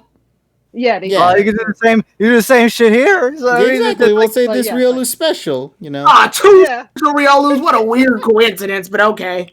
Hey, this is coming from the same person who has a dusk form Lycanroc, the only one in this goddamn universe. Yeah, the only one in the fucking universe. Which, by the way, good luck go catching all the fucking Pokemon, because you can't get this motherfucker. You can still catch Lycanroc, it just won't be that one. Yeah. It'll still be registered as Lycanroc in the dance.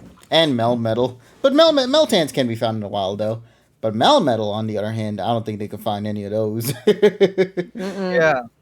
Oh, and of course the Ultra Beast. I can't wait for Go to suddenly become an Ultra Guardian and fucking travel dimensions to catch a Pichu somewhere out there. Oh, yeah. But yeah, so any final thoughts, Tess, before we get into the... 7.75 on this. Alrighty. So... Wait, so our rankings weren't even that far from each other. You were a 6, buddy. Yeah, but you were a fucking 6. I bumped it up to a 7. You see, but that made the difference there. But yeah, so... All right, then, folks. Let's start talking about this one thing in particular. As you already know, the biggest thing is happening. Yeah, we're going to see our friends, the Alolan Executors from Treasure Island. That's the main concept for next week's episode, because the preview in itself kind of shows it off that way.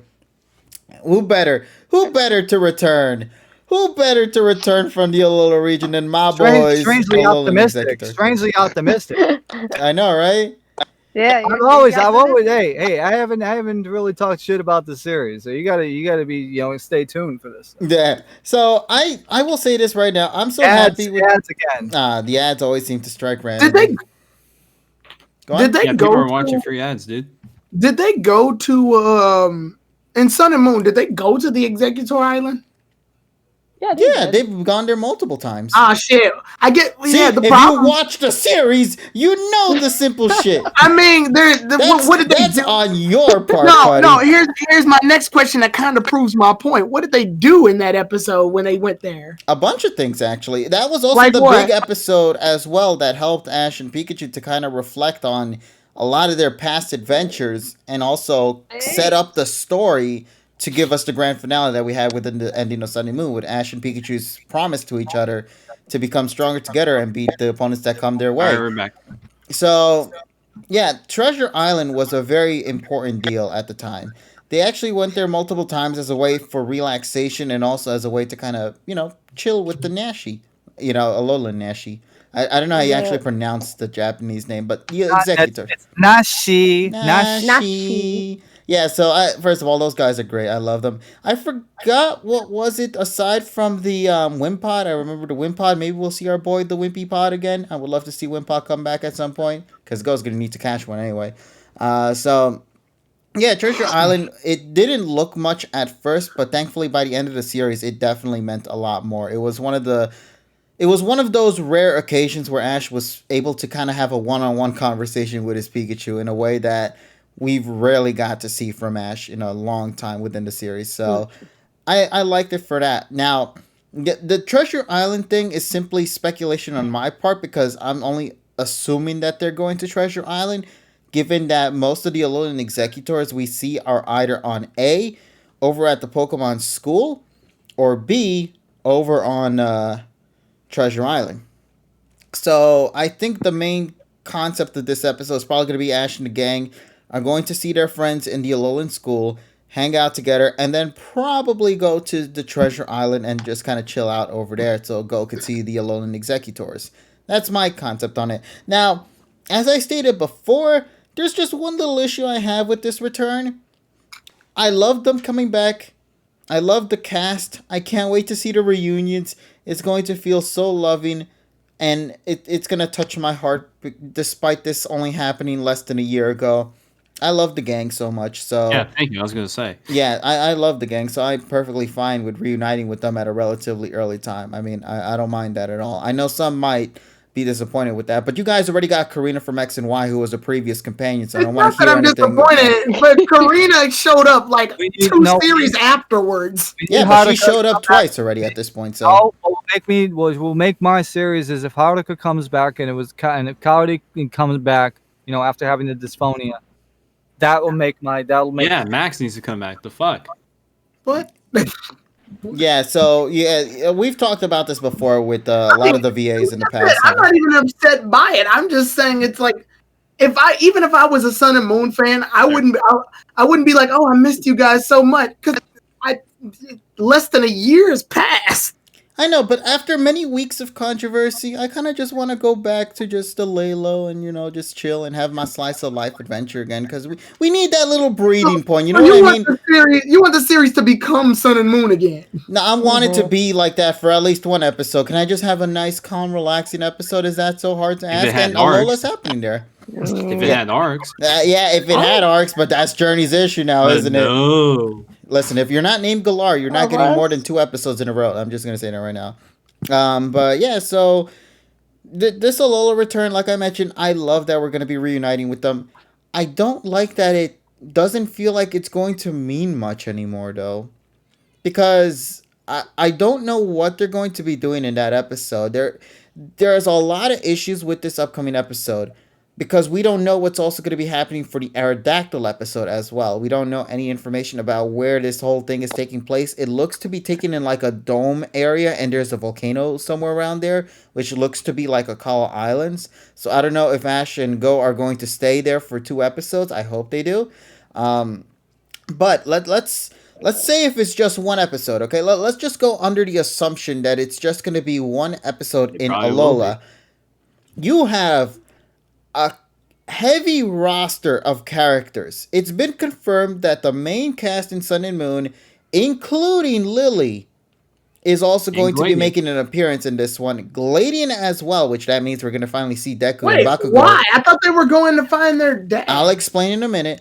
Burnett and Kukui are confirmed as well. All of the Alolan members, the family, are also going to be there too. It's going to be a big, big reunion party. And that, to me, makes me very, very happy. Now, the issue with that is that the episode at best is only going to be like 20 minutes long. And they seem to be cramming up a lot of stuff in this episode because they have... I typed in Executor Island and I don't see any section where they went there in the anime. That's because it's not called Executor Island. Yeah, no, it's not. It's Treasure Island. Treasure Island. We said the name like 4 times, buddy. Yeah. It's Takarajima.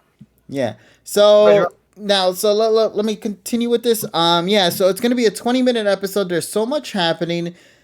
I don't know what they're intending to do with this Alolan return. I initially, when I talked about this before we got to this episode preview and all that, I stated one of the better things that they could do with Alola's story is that they could have the characters do something to give Ash the motivation that he needs to get himself back up on his feet again, to be the champion that he was in that region.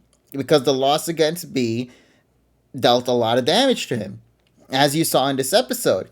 However, the episode concludes that whole situation by stating with Go, saying, hey, look, I learned all of these from you. This is who you are. kind of be you. And, Ash was able to kind of get that. He feels relieved. He feels back to normal.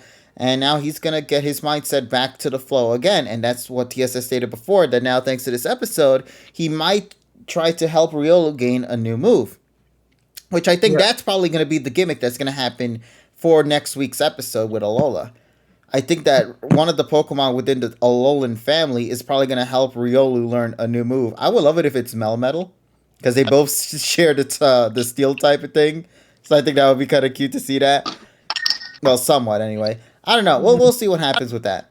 But yeah, so I wanted it to have been where Ash was a little saddened and he just needed to kind of go back to Alola to kind of remind himself just what Pokemon battles and stuff really meant to him. And unfortunately, that kind of feeling won't be there because Ash is sort of back to normal. And according to the preview, they're not going there for simply the friends. Nah, they're going there for Alolan Executor, man.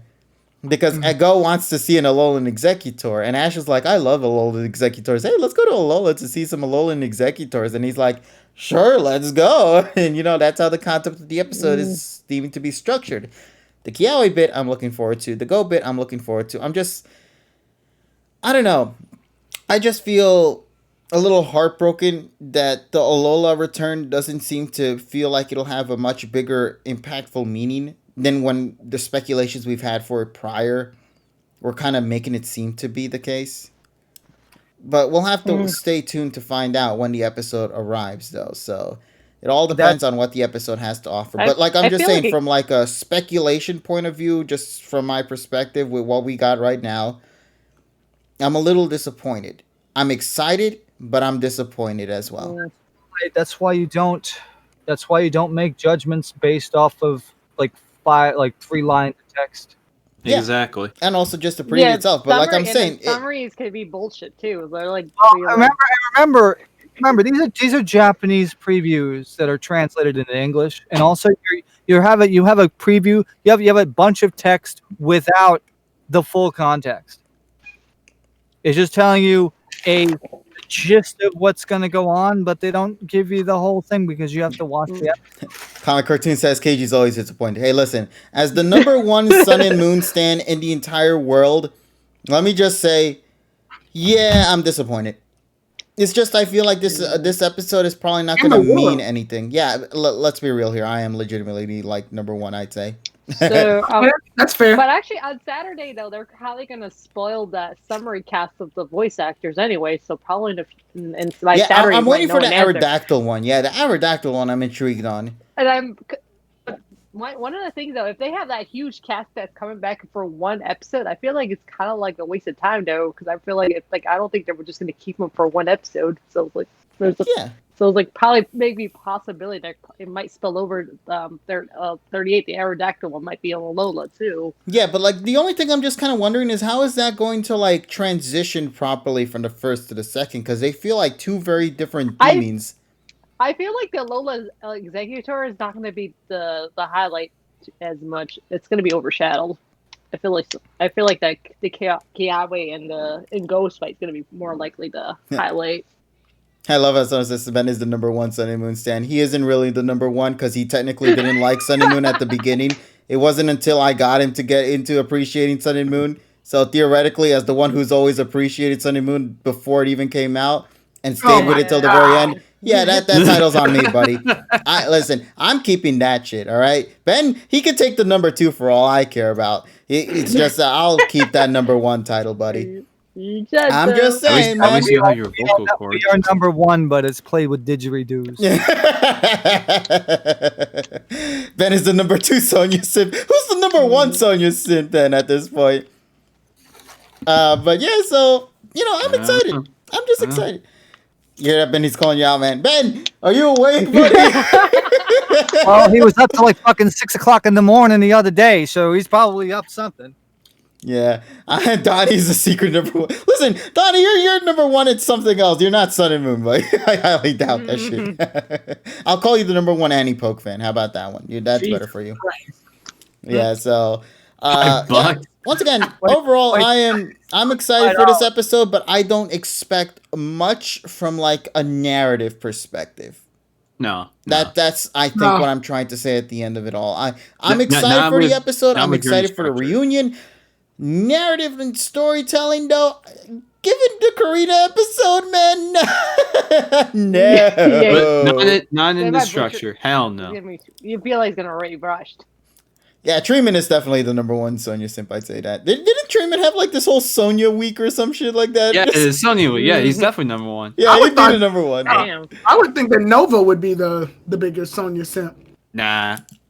Nah. Mm. Nah, She my had boy it- Trayman got it. For the Yeah, Rockets. she had it as her profile for the longest. No, she was for Rockets. Yeah, that's true. That's true. She loves the Rockets. Yeah. Yeah, All right, the so Rockets. that's my take on it. I love Alola. I love Sun and Actually, Moon. I'm excited for it. But yeah. Speaking of the Rockets, a little bit. Well, not gonna go too deep into it because remember expectations and Freeline Summers and whatever. But I wouldn't be lying if I said I wasn't a little disappointed, a little stumped that we didn't see those three more specifically on the. We didn't see them today. But I was told by I forgot who it was in the Anti-Poke server, but someone told me that those and TSS can probably confirm this to me when I'm done, is that some of those those three voice actors and Meowth apparently share some roles, and those roles are on the list, right? Yeah, the thing is though, the way that the Japanese credit system works is that the most significant character that is being played is being shown. If Right. Musashi, Kojiro, or Nyata are not in the credits, then that means they're not appearing. Yeah. It just means Damn, that we their can't see VAs Jesus? are there. That's all. Fuck. That's why Megumi is credited as Rabbitfoot, like in the episodes that they're not in because Yeah, Musashi's and not- Rabbit Food's not credited when Musashi's in there. Yeah, Right. But I want Keymeister to come back at the end of it all. Yeah, I want. I just don't know how Keymeister will work. Maybe that's why I'm so disappointed about this episode. We won't see Keymeister here. Like Keymeister right there, because he's a fighting type, he could totally train Riolu up. I'm just saying, buddy. See, look at this shit. Look, I'm so mad now with that. God damn it. the reason why Incineroar's VA isn't on the list is because that's Ishizuka, and Ishizuka's passed away. Which makes me question, who's the VA for this Incineroar going to be? It's probably going to be Archive. Oh, Yeah. it's going to be like the voice clips from before. Yeah, the voice clips. Yeah, probably. Yeah. So I think, look, I would like that. I think as a way to respect, the voice actor, I think that would be a great way to kind of do it. But we'll see when the episode drops, of course. Anything else that we're forgetting? Here's the thing. We will know who's going to voice the Incineroar if we hear the voice. If the voice sounds exactly the same as Ishizuka's, that means that they went into the archives and they got the voice. If it doesn't, then that means somebody else on the cast list did it. So Yeah. we won't find out until next week. Right. Anything else you guys want to bring up about the Alola thing? I know I took this chance to talk a lot about it because, I love Sun and Moon and all that, and I really want to give my perspective on it. But I know you guys also, I think, are intrigued about Sun and Moon. Realistically, people say, I still think Sun and Moon is the second worst series in my opinion. But I won't shit on people that are excited for that they were going back to Alola. So that's fine. Yeah. Hey, like I said, if they bring back Haruka and Masato in like fucking 20 or 30 episodes from now, I'm going to be the one that's going to be standing the fuck out of this. So you know what? Let people, let people have the whole non-telescopic orgasms and all that stuff for the fucking return and all that stuff. Let them have it. Let them have their fucking cocaine faces, all this shit. Let them have. I'm gonna let them have the spotlight because they deserve it. Because we haven't gone to Alola yet in this series, they deserve to have it. That's it. Let them live. Let them be happy. Because I think the series is supposed to like appeal to everybody. Yeah. So I'm not angry. People think, Sun sucks. Don't fucking say that, because that's what it is. Because the thing is, I actually was enjoying Sun and Moon past the final change. For the third year, I think it was. Boken, SM91 and onwards. I was actually enjoying it because they actually decided that oh wait, we have to get off the drugs and actually get off our ass and do something. But that's what. There we go. And on top of that, the times that I've been in Japan were during Sun and Moon, so I've seen all the merchandise, I've seen all the stuff. I've seen like Alola and freaking Pose getting fucking blasted into my ears at freaking Pokemon Center. You know, and that's what it is. And getting Lovely Boyd at fucking Osaka, but that's another fucking thing for another story. Mm-hmm. But no, but you know, I have an appreciation, and on top of that, I got to use the freaking the D broadcast, digital broadcast, which is on PokeMonsters.net. You go on episode SM1. I did a live thing of SM24. It's on the website with me being jet lagged and demonstrating the system. So I have respect for Sun and Moon just for the fact that it was there. I got to experience it while I went to Japan 4 times, and that's what it is. And I really enjoyed the time. It's just that it's a shame that it took 3 years for them to get their fucking act together. 2.5 years to get their act together. Yeah. You can see how everybody has like different perspectives towards how they approach a series. Some might enjoy the whole way through, others might enjoy it at the end, or others might not just enjoy it at all and instead would just prefer going back to their previous series that they've enjoyed. You know, everybody has their own unique taste. But at the end of the day, you know, as long as everyone's having a good time, I think that's what matters the most. And yeah, as long as we can agree. I mean, as long as we don't freaking like spit fire at each other and freaking burn each other's clothes, it's fine. Yeah. No, let's just hope that other episodes get treatments that are good, I'd say. I like Ash's fight against Kukui. That was a good fight. Oh yeah, that fight did happen, didn't it? There we go. Yeah, that. The more I'm sorry, I want to say I like the Gladian fight, but the more I look at the Gladian fight, the weirder it gets. I don't drink coffee. I was drinking water tonight. Yeah. Who drinks coffee at midnight? My mom does. Someone wants to stay up. I think. I ain't staying up, but not during the weekdays. With Sun and Moon, I like the Solgaleo arc only because it's the game. They just did the game plot, and they actually did the game plot better than the game itself. Mm-hmm. But then after that, I fell off. I fell off hard. Sun and Moon lost me. And then they came back with the League, and I was like, the League's pretty good. Okay, fine, sure. Now we just got to get him to watch all the episodes he's missed to actually get a symbolism for what the League actually means. I went back to one episode and they're like screwing around doing fuck all. And I'm like, okay, never mind. Judging the series based on one episode. Good job, buddy. Ask Russian people who tried to freaking light shit up with the gas can and almost blow up their whole house. Damn. That's what they do. So anything else that we need to bring up? Or for Alola, anybody here in the chat want to bring anything up? Don't think so. Somebody says, is Melmetal going to have an important role because it was highlighted in the VA list over Dragonite and Turtonator? That is true. Don't they share the same VA stuff? No, actually, I don't know if Melmetal actually shares the same VA. I wouldn't know. TSS, do you know? Not off the top of my head. Yeah. What happened to Top Coco? He fulfilled his duty. That's what happened. He left. He built his job. Yeah, he went to go and bother another 10-year-old boy somewhere out there. Because, well... What the fuck? And listen, Ash is gone. What else is he gonna do at the also seeing like Seed and freaking reeling in Go on a fucking fish hook. Can't wait to see that. Very nostalgic. Oh, that's gonna be good. Yeah. To answer a question we had in the chat, Goggle Master asked me how I feel about Ash versus Gladian's fight. At first, I really loved that fight. And now I really only like Pikachu versus Zoroark in that fight. Oh, no, in the Pikachu versus Savali part. That's a good part of that fight.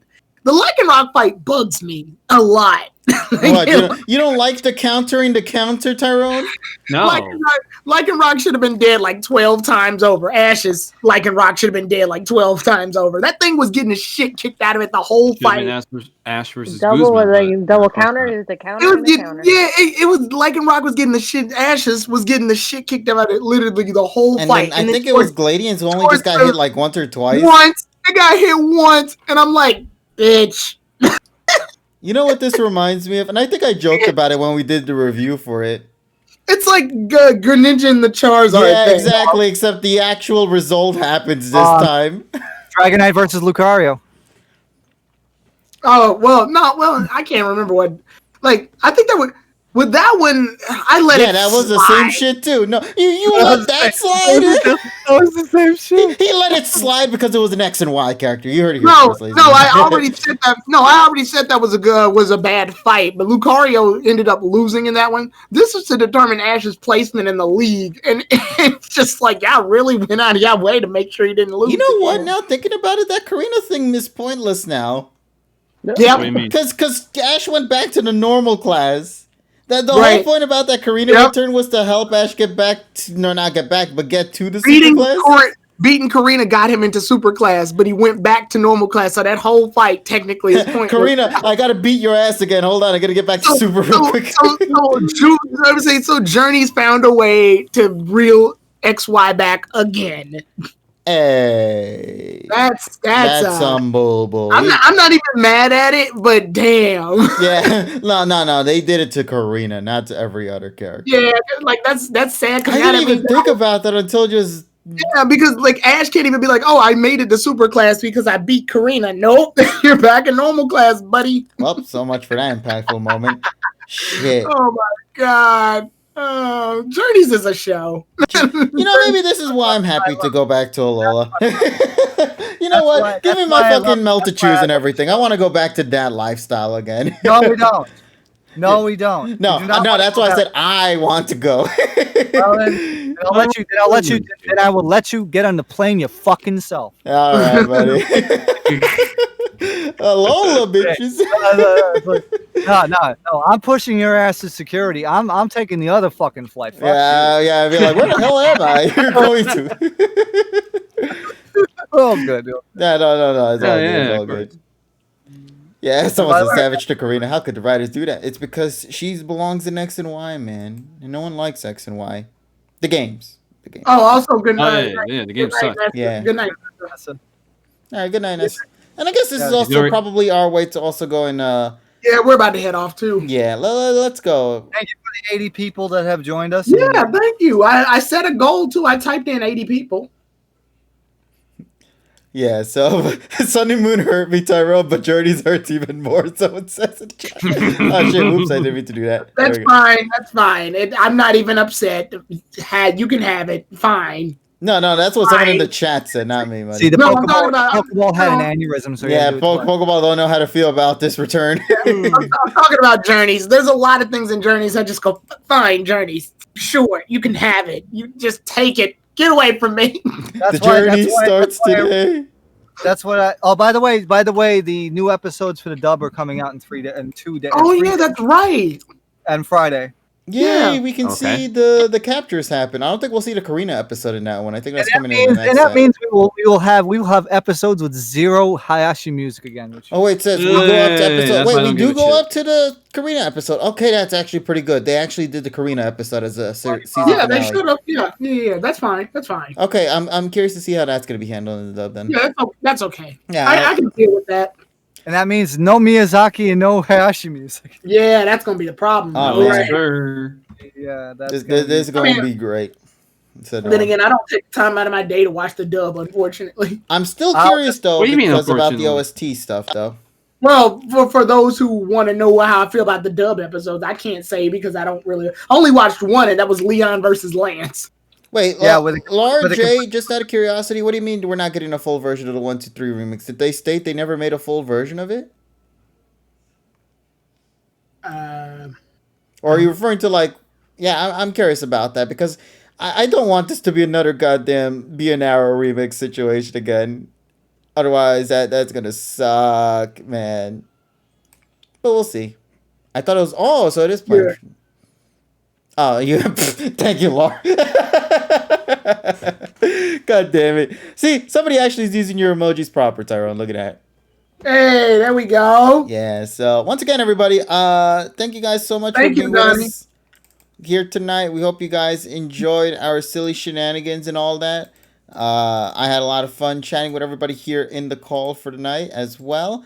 You know, of course, our pals who were here, Tyrone, TSS, Richie, Evie, Nessa as well, who was here earlier ago but had to leave a little bit. Thank you guys so much for being with us here. And thank you everybody in the chat as well for tuning in for another week of the PokePod World Podcast. I want to thank everybody once again. Hopefully, you guys will help me get to that goal so we can get this cute little Flygon emoji to be used for all the tier 1 subs. We're going to make that a goal for us for this month. Hopefully, we can get to the end of that goal soon. And let's hope. Fingers crossed for that. So we just need a little bit more to reach to get to that lucky 25 so we can use that. Once again, thanks to my buddy Kuro on Twitter for making that. Later in the week, I'm going to be talking with Evie as well. And we're going to see how we can adjust give that guy some recognition. to the anime pod. We might be using the Discord server to do the reactions because I know people suggested that. And I think that would be really cool to make the Discord server be a little more active with us in there as well. Mm-hmm. So, right. So we'll see what happens for that. And anything else I'm missing? No, just I guess I know TS. Someone said someone just wash your hands. TSS, yeah, that's right. Hands. Yeah, spare us a good night. Yeah, so we'll have more reactions to Orosuki and Snafu sometime later in the week, man. So yeah, we're gonna do that watch party with you guys in the community. So look forward to that. Hell yeah, man. All right, so let's call it a wrap then. Thank you once again, everybody, for being with us here tonight. Make sure to follow everybody here on stream with me tonight. Tyrone, TG3 here on Twitch. We recently just did our stream of Fall Guys over on his channel. Our Farley Dude 97 as well here on Twitch. You've been playing the Black 2 playthrough. How far are you into that anyway, Richie? I'm at Draden's Gym, which is the 7th gym in Black 2. All right, so best. I mean, that's spoilers for you because you haven't played. But, I know. I'm only asking how far you got into it. I don't need to hear the story I'm not so telling far. You anything else other than that. Yeah, so follow him there. Follow my buddy Alf Evie as well on social media and Twitter. Same for TSS, Nessa as well. Anyone else? Age of Trades. Yes, our buddy Polly was here technically in a way as well. Age of Trades. Our pal Terrell as well. The Insane Game Freak, I think it is here. Yep, the Insane Game Freak. Mm-hmm. Yeah, all of the information you could find for that shenanigans should be down in the description. Shenanigans, as I call it. Yeah, so look for everybody there. And of course, you can find me here on Twitch. Make sure to follow if you haven't yet. We're almost going to hit the 700 followers mark. I think that's actually pretty cool. 9 more followers till we hit the big 700. So thank you to everybody who subscribed as well. Thank you to everybody for tuning in. And we're going to call it a wrap. So my name is KG Prestige. Thank you guys again. And we'll talk with all of you guys later in whatever video we make. Take care, everybody. And as always, make sure to have yourself an awesome day. Good night, everyone. Wash your fucking hands and don't stand Alola. Thank you. Oh, my God. Damn. Oh, my God. Good night, everyone.